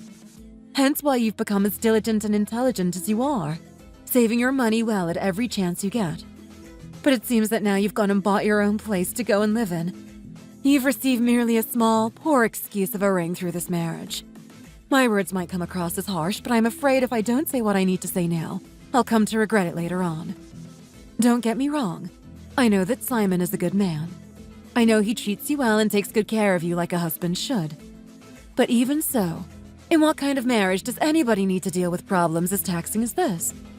No matter how good of a person he is, you can't avoid the situation you're involved in now. You have to remember you're not an in-law to me. You're my daughter and the most important person to me in the world. However, as soon as you got married, all of these problems have arisen because of Simon's father's debt, just as I said they would. And now suddenly it's down to you and your responsibility to take care of his mother in your own home. I'm sorry, but what kind of husband expects his wife to do that kind of thing? Surely Simon understands that this isn't of any relation to you, right? Grace, my darling, your father and I raised you as delicately and tenderly as a flower as to ensure that you could live a good life and not have to cause us to worry about our only daughter. But just look at what's happened. Just as it always does in nature, the prettiest of flowers always end up getting surrounded by weeds. If things carry on as they are, then soon you'll end up just like that too. And I can't afford to let that happen. Mom, I'm afraid if you're really going to talk that way and say things such as that, I'm going to have to stop talking to you. As of right now, everything is fine. I'm not having any issues at the minute, okay? For now, try not to say such harsh and irrational things so hastily and just wait a little while for things to sort themselves out. But Grace... Look, I've got to go, but I'll call you again a little later on, okay? Goodbye for now.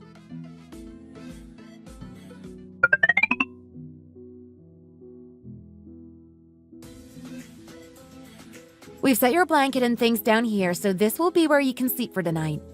I know it's not the best, but it's only for tonight, so I hope it won't be too hard to get to sleep. Tomorrow I'll head out to the store and pick up a proper mattress for you to sleep on. Oh, Grace. Thank you ever so much. But really, there's no need to go through all that trouble to buy me a mattress. I'm sure as long as I have a blanket, I'll be fine. If anything, I should be apologizing to you right now. I'm so sorry I've ended up having to come and stay at your house so shamelessly like this. Please, you really don't need to do anything else. You've accommodated to me so much already. I'm doing this because I don't want to see you so uncomfortable, ma'am. If I can make your stay here as comfortable as I can, then I too will be at ease. Oh my. How on earth did I get so lucky to have such a kind and generous daughter-in-law like you? It really seems as though I must have done something amazingly good in a previous life to deserve all of this. Hey, Mom. I took a look into Dad's debt and loans earlier, like I said, but... I have to say, he has a lot more unpaid debt left than I first thought.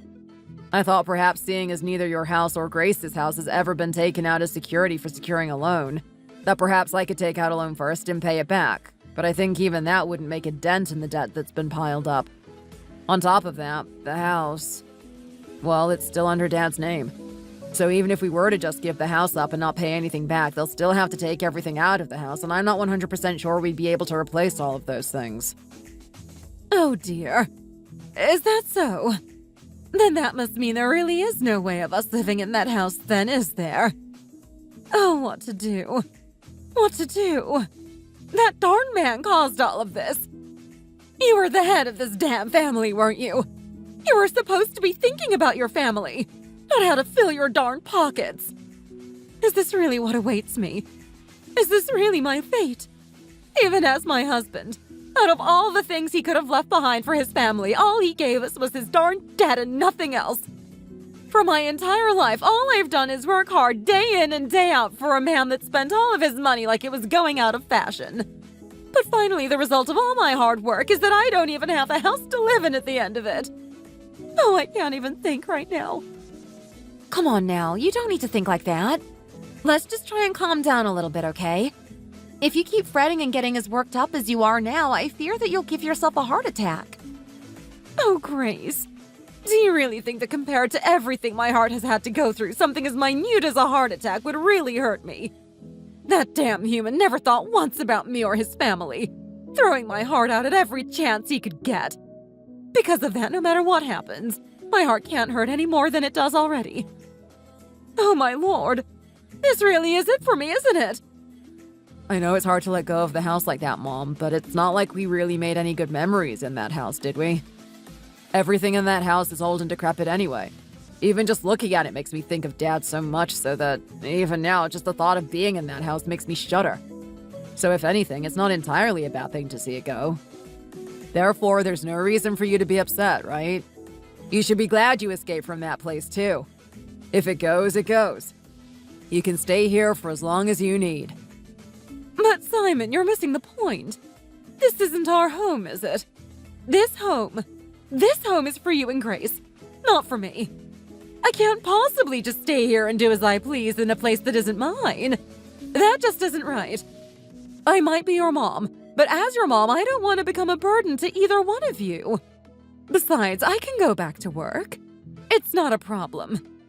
What I'm trying to say is that if I can start working, then I might be able to find myself a little house somewhere where I can live and be out of your hair as soon as possible. But ma'am, where do you really plan on going? Plus, we both know you've been having a ton of problems with that hip of yours lately, haven't you? If you were to start working again, then it's only going to get worse and worse. On top of that, I'm not just your daughter-in-law. I'm also a nurse too, you know. Did you really think that I didn't know about your condition even after you'd been to our hospital so many times? But Grace, even though that is the case, how can I possibly be as shameless as this to expect such treatment from you both? If you think I'm just letting you stay here free of charge, then I'm afraid you have been truly mistaken. Just think. Later. And I really mean a while later. If me and Simon were to have a child, there'll be a point where we will both have to go out and work, right? So if you were to be here at home to look after our baby, it would work out perfectly for all of us. Therefore, there's no reason why I wouldn't want to have you here. You know what I'm trying to say here, right? See? You know I'm right in what I'm saying, don't you? Do you really think it would be such a problem for us to have you live here? Grace is right, Mom. You know how busy nurses get with work, don't you? It's no joke. If me and Grace were to have to be working at the same time, there'd be little time for us to take care of the house and things like that. And besides, like Grace said, if we were to end up having a baby, we'd certainly need help with caring for them too. If you think about how much you're going to be able to help us by being here, then you'll soon see that there's no reason for you to be sorry at all, right? Oh, guys, you two really are the best. Okay then, if you really believe I won't be much trouble, while you pair are both out working, I promise to take care of all the house chores and everything else around here, okay? Oh, Grace, thank you. I'll forever be grateful for the amount of kindness you've shown me. I'm so very thankful. Oh, ma'am, come on now, please don't cry, okay? There's really no need. Let's just all do our best to enjoy living together.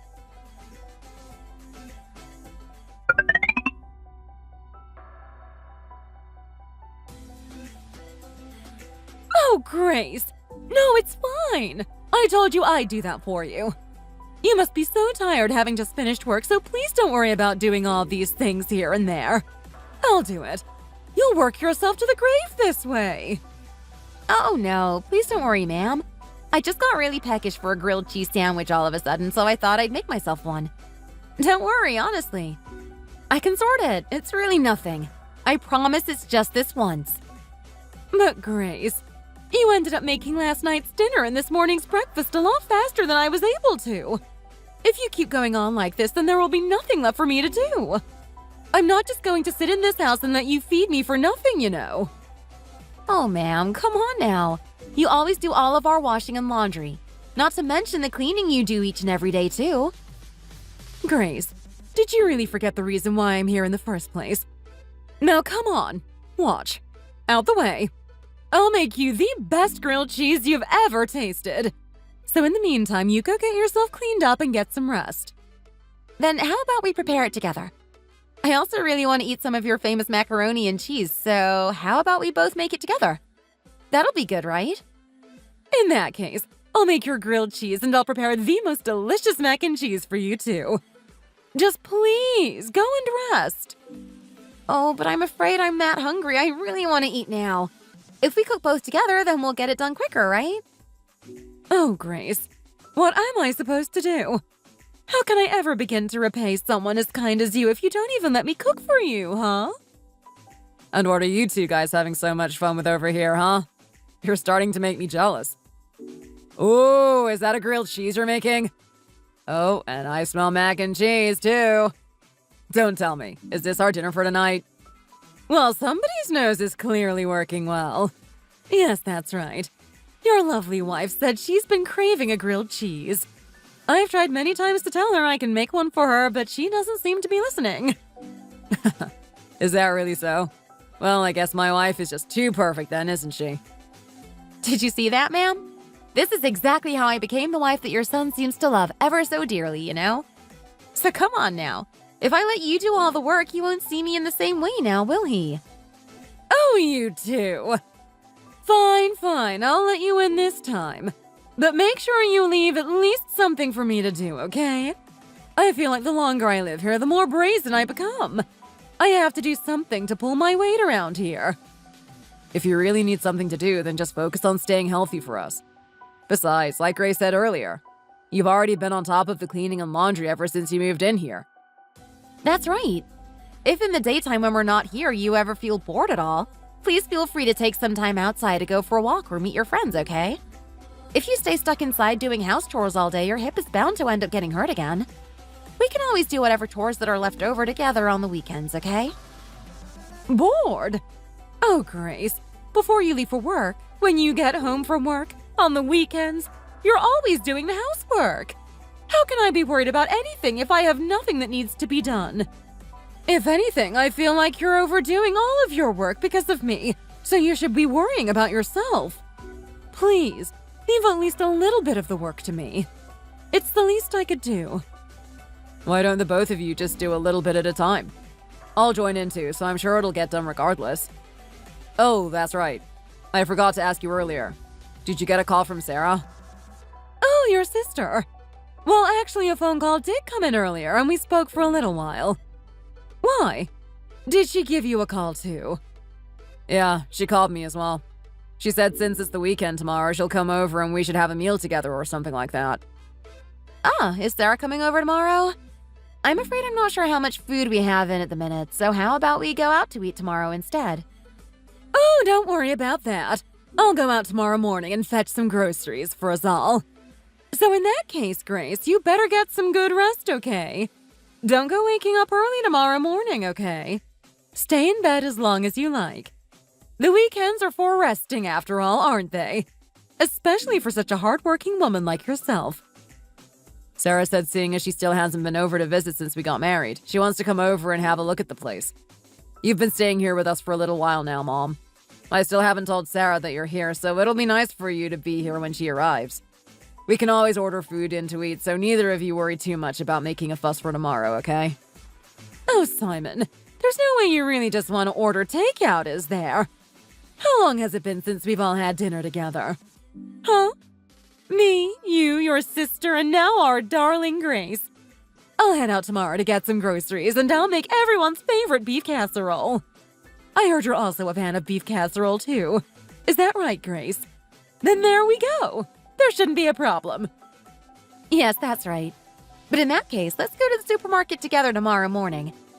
I'm afraid I have this weird thing where I simply really like going grocery shopping. Would it be okay for me to come along with you? Oh, Simon, please talk to your wife. It seems she's having ever such a hard time stopping being so incredibly kind.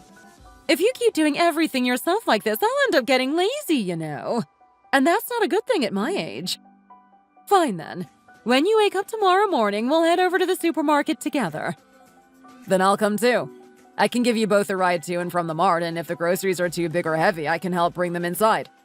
How does that sound? Oh, okay then. Let's all go together tomorrow.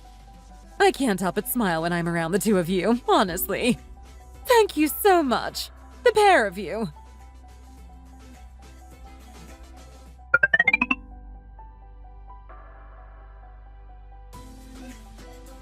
Whoa! Well, would you look at that?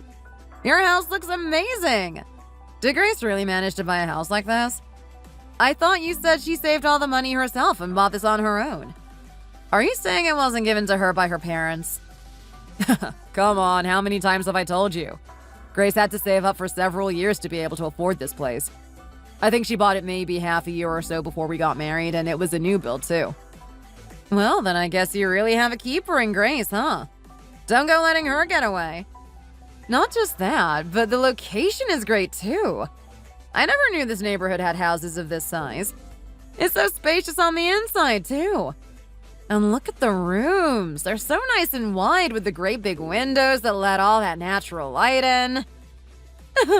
Sarah must be here. I should have known only one person would be making that amount of noise as soon as they got here. Oh, hey, Mom. Are you sure this is right?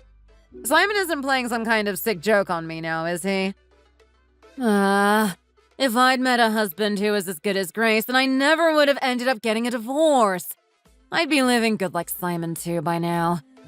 But no, unfortunately, I had to go and meet an idiot with no prospects and end up buying the most embarrassing shack of a house in the neighborhood. Now, Sarah. There's no need to bring all that stuff up now, is there? You haven't come all the way to your brother's new home just to say that, have you? Well, I'm just being honest. I know you've been thinking the same thing. That's why you've been spending your time here instead of coming to live at my place, isn't it? If I'm being honest, even I'm not sure how both of us would have managed to live in a one-room apartment as narrow and cramped as mine. It's tough enough as it is living in that dump of a place on my own. Sarah, good to see you. I'm glad you like the place. Come and take a seat. Let's all have something to eat. Your mom prepared a beef casserole that she says both you and Simon absolutely go crazy for. It already looks amazing. I'm sure it'll live up to all the hype I've heard about it so far. Oh, okay. Sure. Now that you mention it, I am quite hungry. Whoa! Even the damn kitchen looks amazing! Did you get an architect in to design this? Oh my, that casserole smells so good! It's been so long since I ate some of your cooking, Mom. I can't wait to dig in. Oh, but that's right, I forgot to mention. So what's going to happen to our old house? Has it been decided?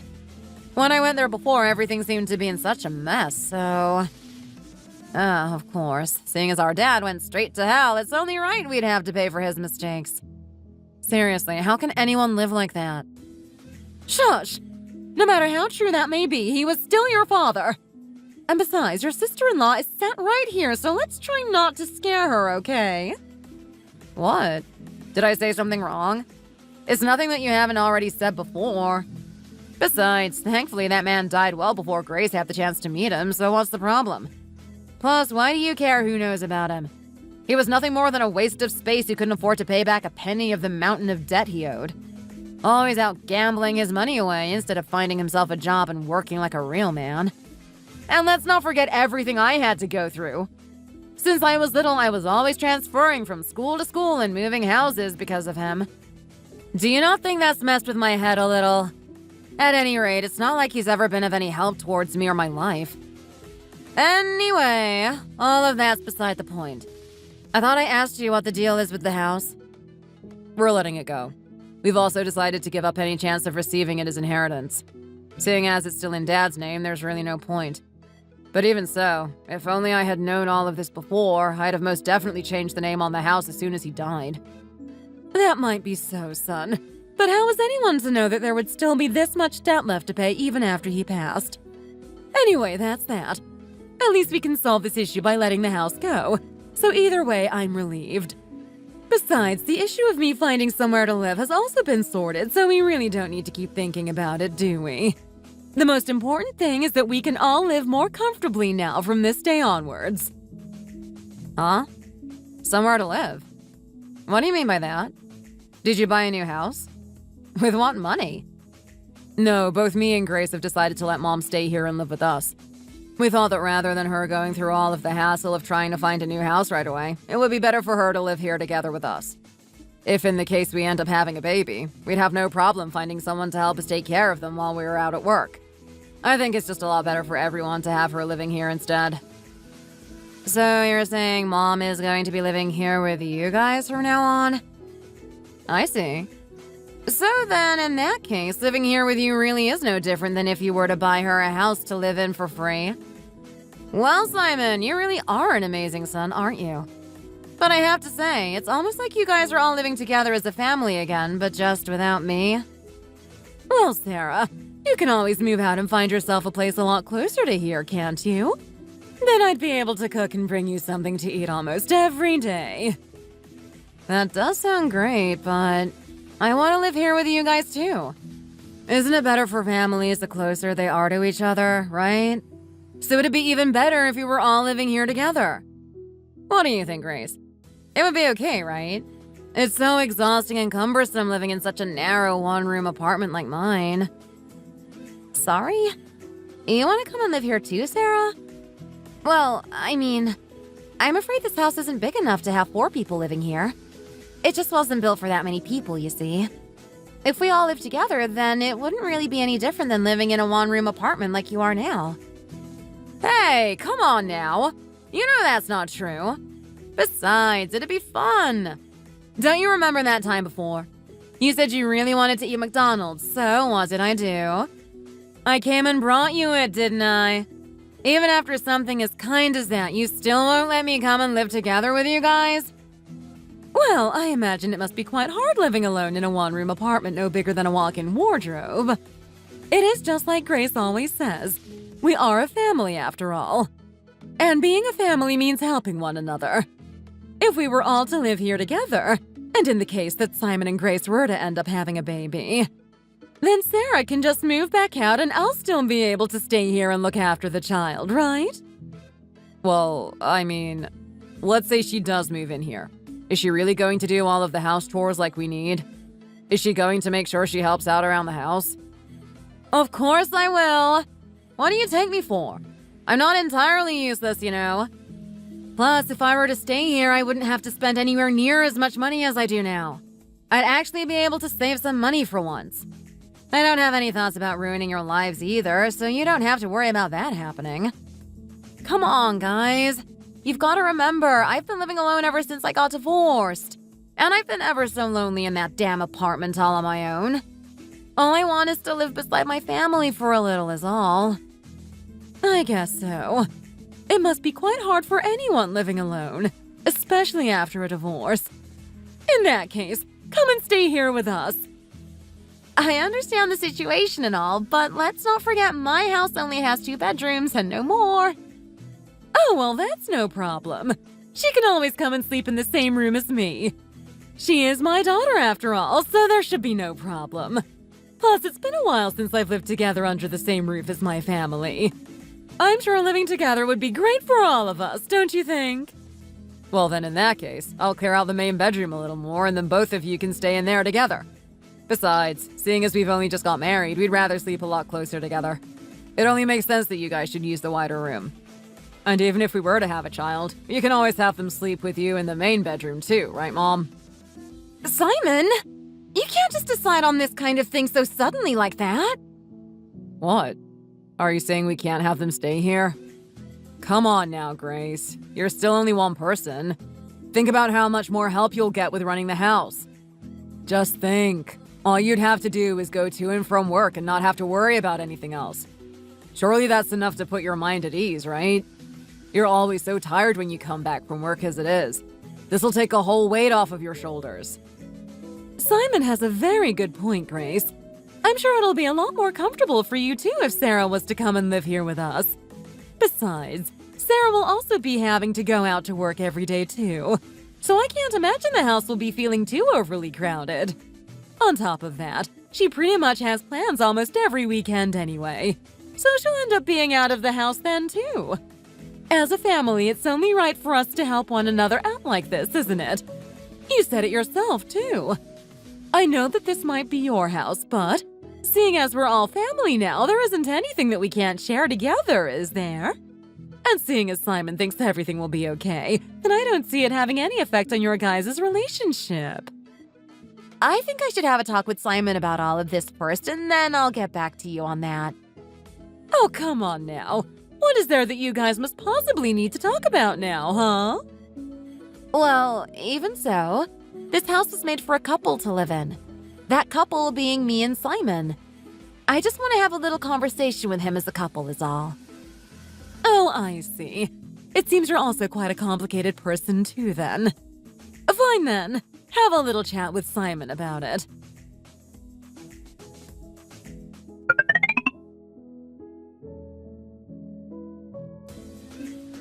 Simon? What do you think you're doing? Do you have any idea what you're suggesting to them right now? Huh? Why? You were the one who suggested my mom come and stay with us first, weren't you? And you even said yourself that family has to help each other out. I don't see how this situation is any different to the one we had with my mom. No, Simon, it's not the same. Your mom had absolutely nowhere to go at the time, hence why we agreed to let her stay here.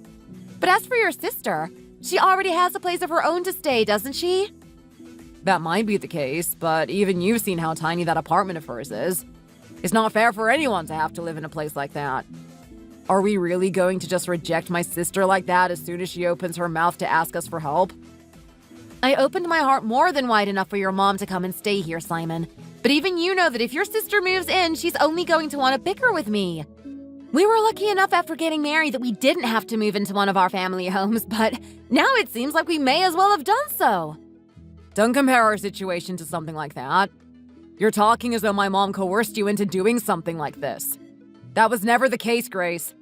Of course I know my sister has her flaws and can be known to nitpick over little things, but you know just as well as I do that she's not a bad person. And besides, it's not like we're agreeing to live together with them forever, is it? It just so happens that now is a bit of a difficult time for them, and thankfully we're in the position where we're able to help them both.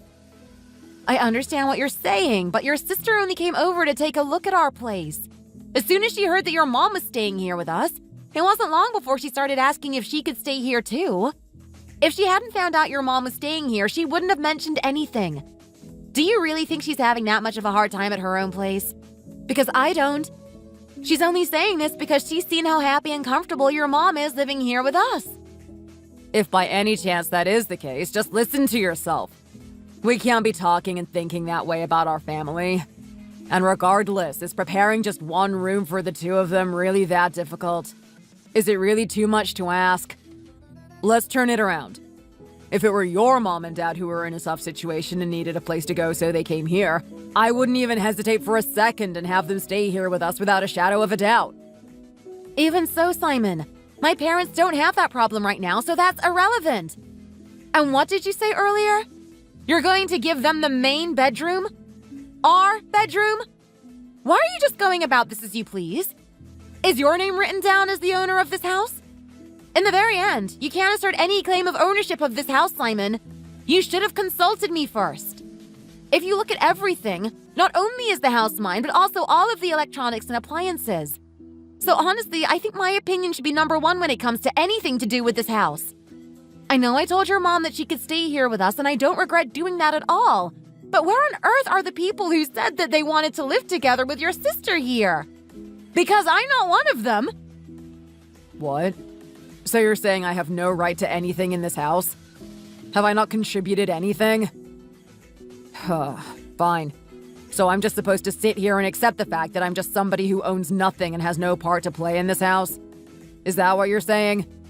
Is this really the way you want to treat your own husband? What is this? Is it because our family isn't as good as yours? Is it because my mom lost the house that you're going to turn your back on us? In that case, I'll go and tell both my mom and my sister that despite all their thanks and appreciation, we have to let them down. Is that really what you want? Is that really how you want to talk to them? Simon, come on. That isn't what I'm saying right now. If that was the case, then why would I have dragged this conversation all the way to this point? But look at it this way. When you were busy discussing how you were going to accommodate everyone in our house earlier, did you stop for a second and think about how I felt about all of this? No, you didn't. What you did was you continued to talk about both your mom and your sister moving in here with little to no thought. So please, don't talk to me as though you think I'm being self-centered about this. That's why I explained everything to you in such detail just now. All I'm asking is you to help them out a little in a time of need. Don't tell me you're the kind of girl that can't even comprehend something as simple as that, are you? If that really is the case, then why on earth would you agree to having my mom come and stay here together with us in the first place? If you hadn't have suggested that way back then I'm sure my sister wouldn't have bothered asking you to stay here either, would she? Are you trying to say this is my fault? Was it a mistake for me to want to help your mom out when she had literally nothing of her own? No home, no possessions, no nothing. Fine. If that's really what you think, I'm done talking. Anyway, I'm going to tell Sarah that she's more than welcome to come and stay here with us. So whether you like it or not, you'll have to deal with it. What's more, if we all live together, you'll be getting a whole lot more help with things around the house, so I really don't see the problem. So please, stop being so needlessly annoying and making such a fuss about everything. What? You're really not going to talk? Fine. I'm going back out there. What have I done? Why on earth did I agree to get married to a human like that? You must have lost your mind, Grace. What were you thinking? Anyway, I suppose it's better to realize this now rather than not at all.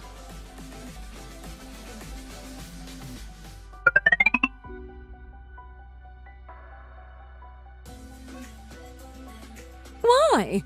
What did Grace end up saying about it? She can't stand the idea of having Sarah stay here. Well, I never. If that's the case and she feels so strongly about it, perhaps there's no reason why she won't go as far as kicking me out either then. Don't be silly. It's all sorted now. You're not leaving here, so don't worry. As for you, Sarah, go and organize whatever it is you need to organize and bring your stuff over here. I already cleared out the main room earlier anyway. Okay, thank you. I'll be back soon, okay? I'll head over to the real estate agents today, too. I'll see if they can't sort something out for me to get all my stuff moved over here. Ha! See you later, you stinky little one-room apartment. Hello, house life. Oh, isn't it just lovely seeing how excited Sarah is to be living together with us again? But listen here. You be careful now, okay? Make sure you give me a call as soon as you get home, okay? Yeah, I got it. I'll contact you once I arrive at my place.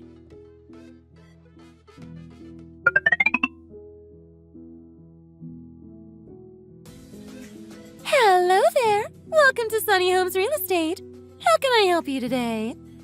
Oh, back again already? Are you looking for a second house? Or perhaps another place to stay? If I'm not mistaken, it hasn't been that long since you signed the contract for your previous property. Isn't that right? Yes, well, that is correct. I've come because I'm looking to let go of the house, you see. I'm not planning on living there anymore. I see. Well then, in that case, it shouldn't be a problem. The price of your house has actually increased a bit since you moved in, but seeing as the location is well sought after, I'm sure we'll be able to sell it in no time. Now then, do you have a specific date in mind in which you plan to leave the residence? Well, no, but as soon as feasibly possible would be great. If possible, right now would be even better too. I see. So you want to get this place on the market and out of your hands rather quickly then. Seeing as it is such a lovely house, I'll put it up on the market right away, and as soon as I receive any contact from an interested buyer, I'll be in touch. Okay, yes, that would be great. As soon as you can, please. Why, of course. Only the best for our customers. See you soon. Have a good day.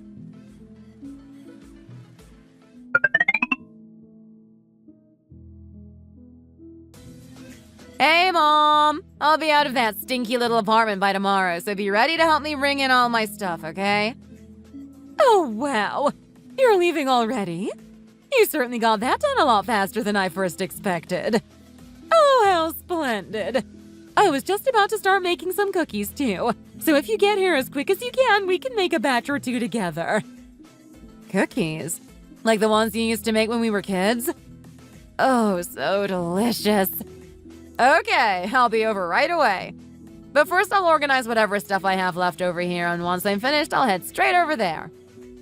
Oh? In that case, do you have a lot of stuff to sort? Do you need your mom to come over and give you a hand? No, I'm sure I'll be fine. I can hardly breathe in here, it's so small, so I can't possibly have that many belongings. I'm going to contact Simon when I need to leave, so as long as he can help me pack my stuff into his car, I think I'll be okay. Okay, only if you're sure. Oh my, how long has it been? Finally, our little family will be back together living happily once again.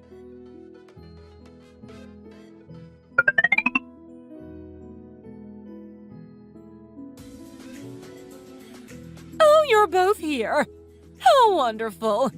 Good job moving all of her stuff. It must have been a struggle for you both. My back. I feel like I've pulled something. What the heck did you pack, Sarah? I thought you said you didn't have a lot of stuff, but we barely made it fit in my car. Oh, behave yourself now. It isn't even that much. This is barely nothing. You should have seen how much stuff I had in my last place.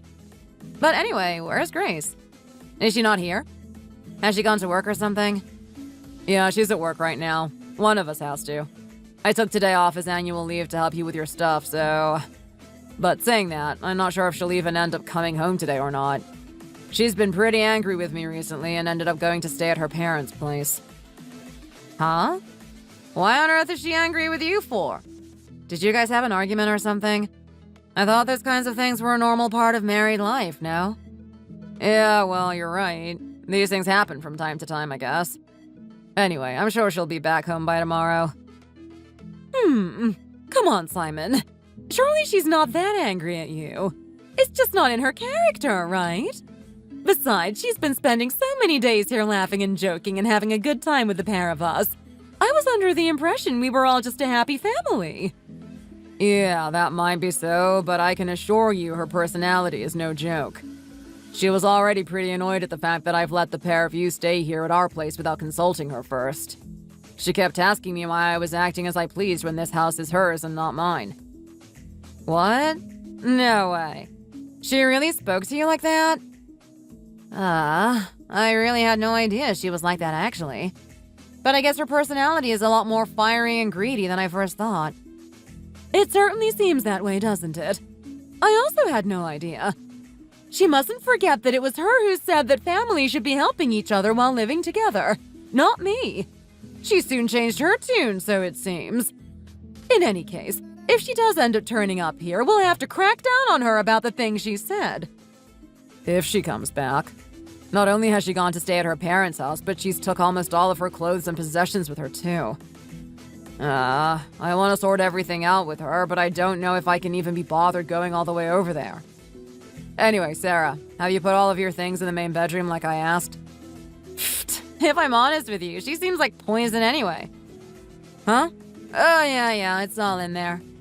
But you know, if she does end up leaving and not coming back, this place will just be like our own new family house, right? Yes, that's right. And just think about how good that will be. Well, despite the absolute waste of space of a father you both had, it seems our Simon is 1,000,000 times the man his dad ever was. He's even got us our own place to stay. Well, of course. Come on, Mom. That's a given, isn't it? I'm way much more like you than I am Dad anyway. Huh? Who could that possibly be? Are we expecting visitors? It's probably Grace, isn't it? She's probably that ashamed of the things she said she feels as though she needs to ring the doorbell. No, little brother. Be nice to her, okay? This house is still technically her house, by the way. We don't want to go upsetting her. I'll go grab the door, okay? Oh, Grace! Where have you been this whole time? Oh, wait a minute. Who the heck are you? Why, hello there. My name is Randy, and I've come from Sunny Homes Real Estate. I've come to take a look at the rooms in the property today. I did try and call to let you know I was on my way over, but I'm afraid nobody picked up the call. I'm sorry, what? You've come to look at the rooms? And for what reason do you need to do that? I'm afraid nobody here has been in contact with a real estate agent about putting the place on the market, so I'm sure you'll find there is no reason for you to be here. I'm sorry for any inconvenience.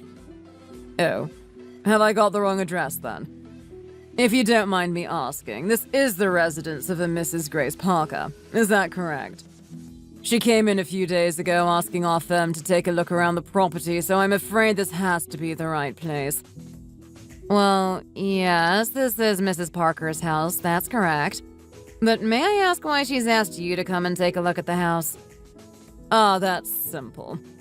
Mrs. Parker came in with the intention of placing this property on the market, so it's my job to come over and give it an inspection and evaluation.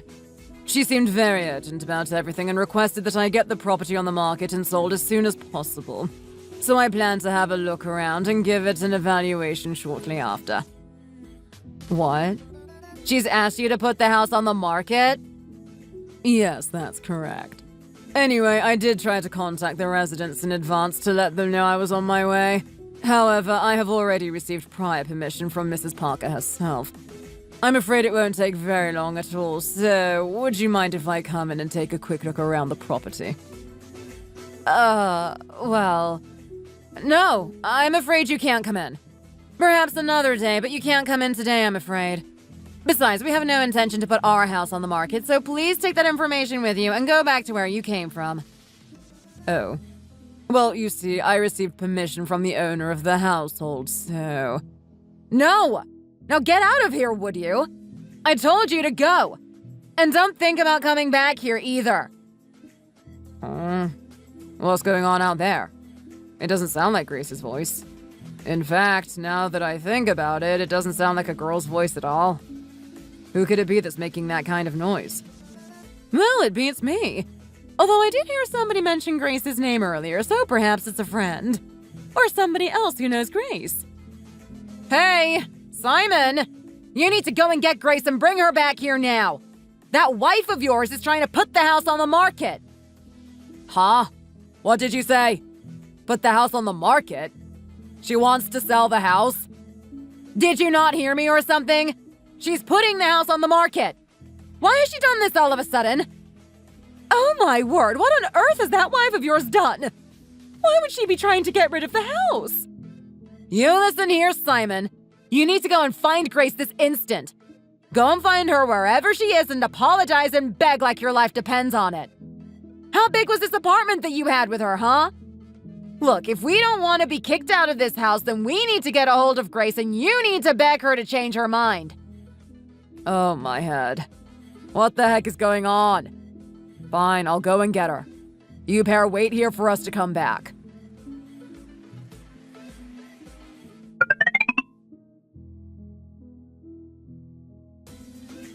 Hey, honey. It's me. Hey, where are you at? You haven't been home for a few days. You'll be coming home soon, right? Are you still feeling upset and angry about the argument we had? Is that why you're not coming home? Come on, honey, say something. Where are you? Are you at work? Then I'll come and pick you up. How's that? No, Simon, I'm not at work. And no, you don't have to come and pick me up from anywhere. Anyway, for what reason are you texting me for? Oh, you're not at work today. Then did you take the day off? Is it your annual leave? I mean, I took today off as annual leave too.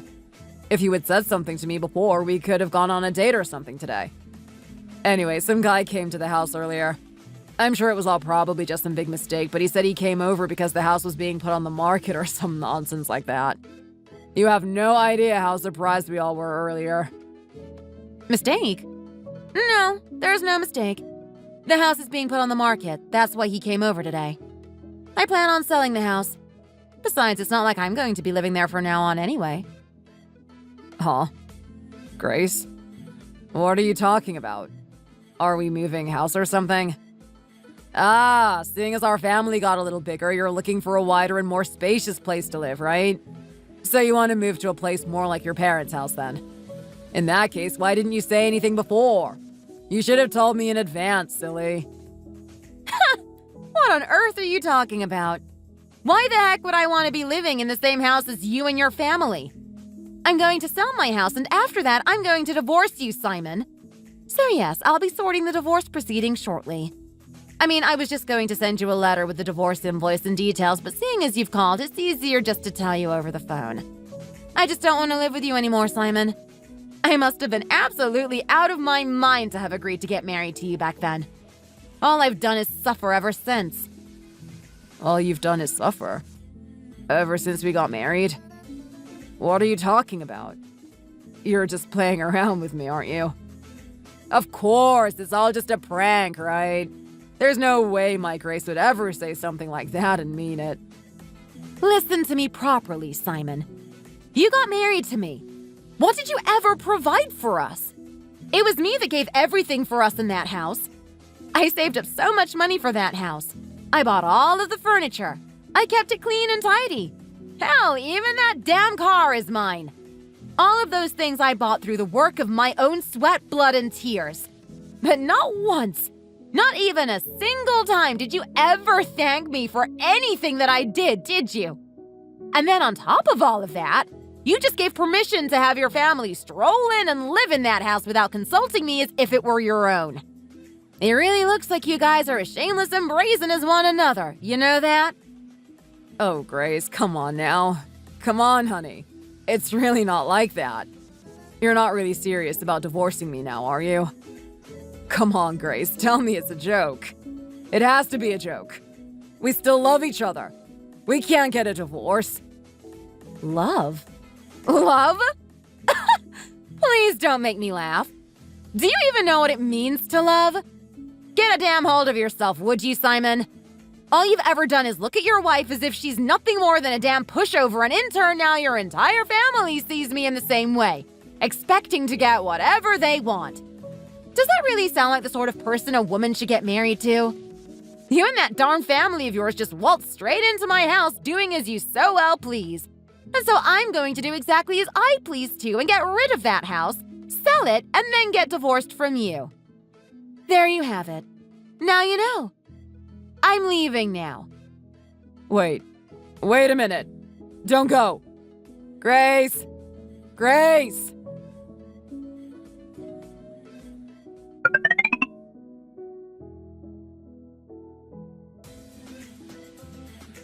Simon, talk to me. How did it go? And Grace, what did she say? Is she coming home? She's not going to sell the house, right? She's going to take it off the market. No. She said she's going to divorce me. She said seeing as she's getting rid of the house, she'll be stopping by at some point to take a look at it. What? You can't be serious right now. She wants a divorce? Why does she want a divorce all of a sudden? I thought everything was going smoothly with you guys. All I ever hear from Mom is how well you guys get on. So why does she want to divorce you now so suddenly? She said that even though this is her house, all we've done is act however we've wanted as though this place was our own. She also said that she always tried to look at us fairly, but said that we've only ever saw her as some kind of pushover. Oh no. Oh dear, oh no. This can't happen. What in the world are we going to do now? Not only is she always so vile and neglectful towards my Sarah, but now she wants to go as far as to divorce my Simon, too. Oh my word. I can't keep living like this. I really can't. Wait a minute. Let's all just calm down and think about all of this for a second. Let's say if she really does get divorced, then what happens with the house? Surely the house and everything in it will get split evenly between the two of you, right? But isn't the house already in Grace's name? That's right. I didn't even think of that. The house and all of the furniture and belongings, heck, even that damn car. It's all Grace's stuff. None of this is mine. Well, what are you going to do about it? Don't just sit here sobbing. Go over there and beg her to take you back. Go and tell her all of this is your fault and that you're sorry. No, that's never going to work. Mom, let's go with him. I'm sure if we all go and back him up, she'll change her mind, right? Yeah, I guess it's worth a shot. In that case, Sarah, you head back to your place first. You should probably head back to Sarah's with her too, Mom. I'll go over first and try to see if I can't reason with Grace and try to get her to come back here. What do you mean, go back to my place? I don't have a place anymore. I signed off on the contract earlier today and moved out right away. You told me that I could come in here whenever, so I didn't think I'd need to go back. What? You already signed off on the contract? Then what about the deposit? There was definitely a deposit in your housing contract. I can remember it clearly. Surely you can find a suitable house quickly with the money you got back from the deposit, right? Somewhere you and Mom can both go and live together. No, there was no deposit. It was one of those places that you can move in right away without the need of a deposit. Hence why I moved in there in the first place. And besides, I bought a new designer bag a few weeks back. So I'm afraid I'm all out of cash. I've ended up maxing out all of my credit cards, too. What? Sarah? Are you serious? Are you out of your damn mind? How can you be so reckless with money like that? What have I told you before about your spending habits? Do you really not use that brain of yours at all? In any case, this house was never ours to begin with. So why the heck did you sign off on the contract as quickly as you did? I've been working at the same place for years now, so I thought it'd be no time before I saved enough cash to find somewhere new. I was only in that place for a short time, and I thought I'd just spend my money as I wanted until I moved in with you and was finally able to start saving money properly. Oh dear. This really doesn't look good. It seems there's nothing we can do about this whole situation. If we end up getting kicked out of this house, which is the way it's going right now, we'll all end up living on the streets for sure. No, Mom. That can't happen. I won't let that happen. First, I better try and give Grace a call, too.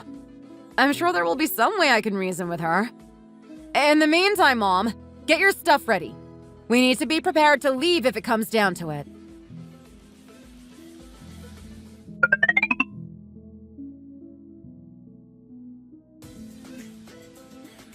Hey, Grace, it's me, your big sister from another mister. What are you up to right now? Have you had dinner? If not, I was thinking about making my way over to wherever it is you're at right now. So how about we have a quick chat while I make my way over to you, huh?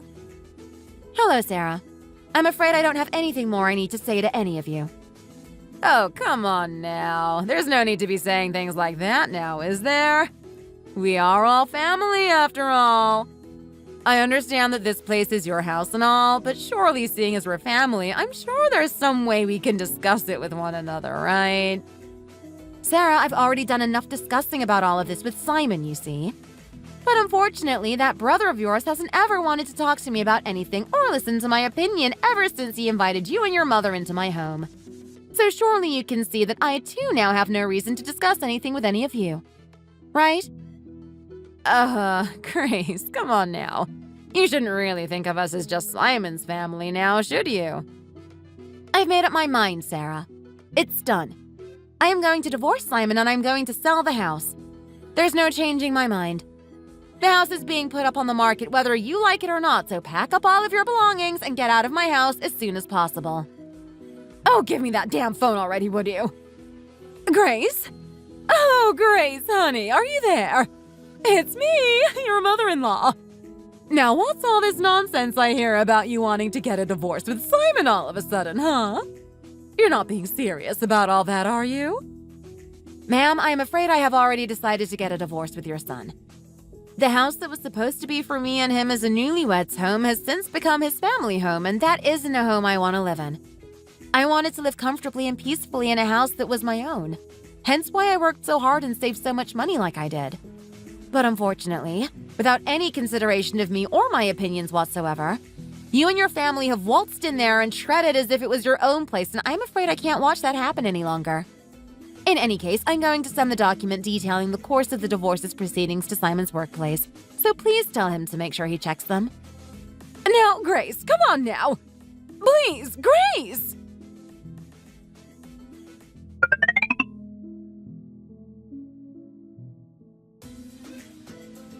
Oh dear.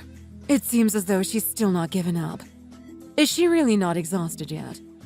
I know I told her earlier this morning to get away from here, but I really had no idea that she'd still be here now.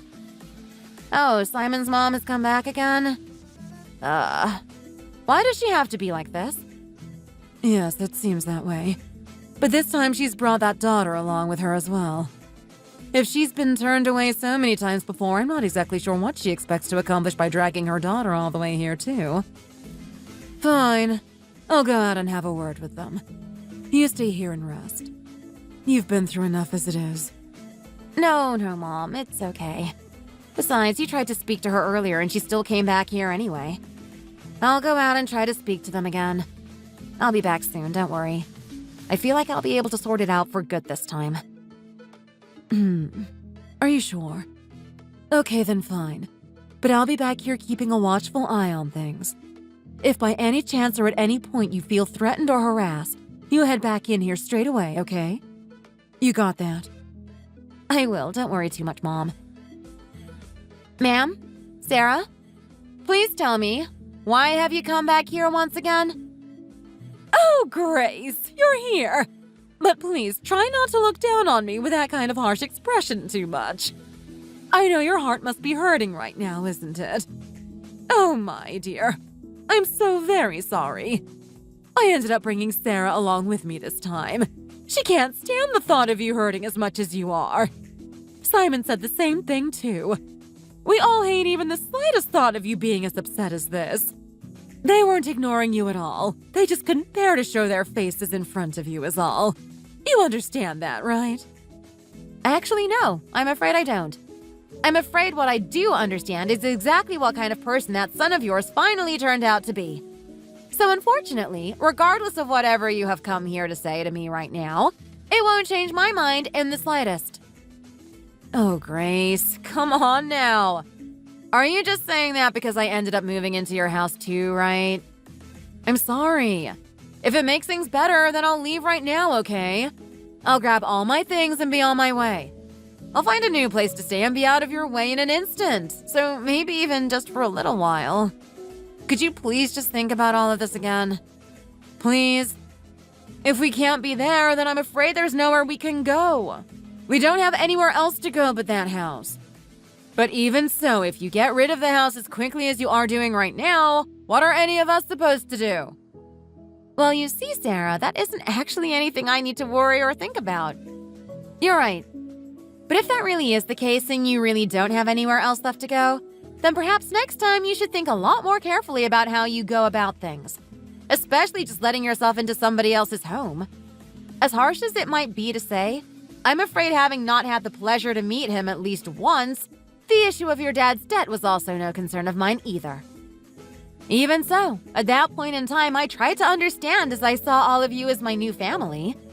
So why was it after all the help you received, not once did you think about thanking me? You merely saw it as something you deserved? Please, I don't want to have to ask you again. Leave and do not come back. Despite knowing about all of the debt, I still decided to marry Simon and take that risk because I loved him. But I didn't marry him under the condition that I would have to supply a place to live for both his mom and sister. Looking at my situation, surely you can see why anyone else in my shoes would be jumping at the chance to get a divorce. However, in the unlikely chance that you find someone who would happily stay in a marriage like that, please feel free to bring them to visit me. Oh, Grace, I know. I understand. I really do. Everything you've said is correct. This is all my fault. But even so, just think, please. Is it still really okay to do this all of a sudden? Of course, I'm not telling you to not get divorced. You should get divorced. I mean, if you want to. I got divorced too, you know. But if you could, if possible, please, could you leave us the house? Even if just for 1 year. Just a year. I promise, if you let us use it for just a year, I promise I'll keep it clean and leave as soon as the year is up. How about it? No means no, Sarah. As soon as me and your brother have finished our divorce proceedings, all of you need to leave the property right away. You have no right or any need to be in that house anymore. So then, have you said all you need to say? In that case, please make your way out of here. Oh, and one more thing. Please don't either of you ever think about coming back to my parents' house ever again. If by any chance you do decide to come back, I'll kick you out of the house way before the divorce is even over. It's now your responsibility to stay away from here and never come back. I've laid down the consequence clearly. Now then, please leave. Grace! No, please! Wait a minute! Grace!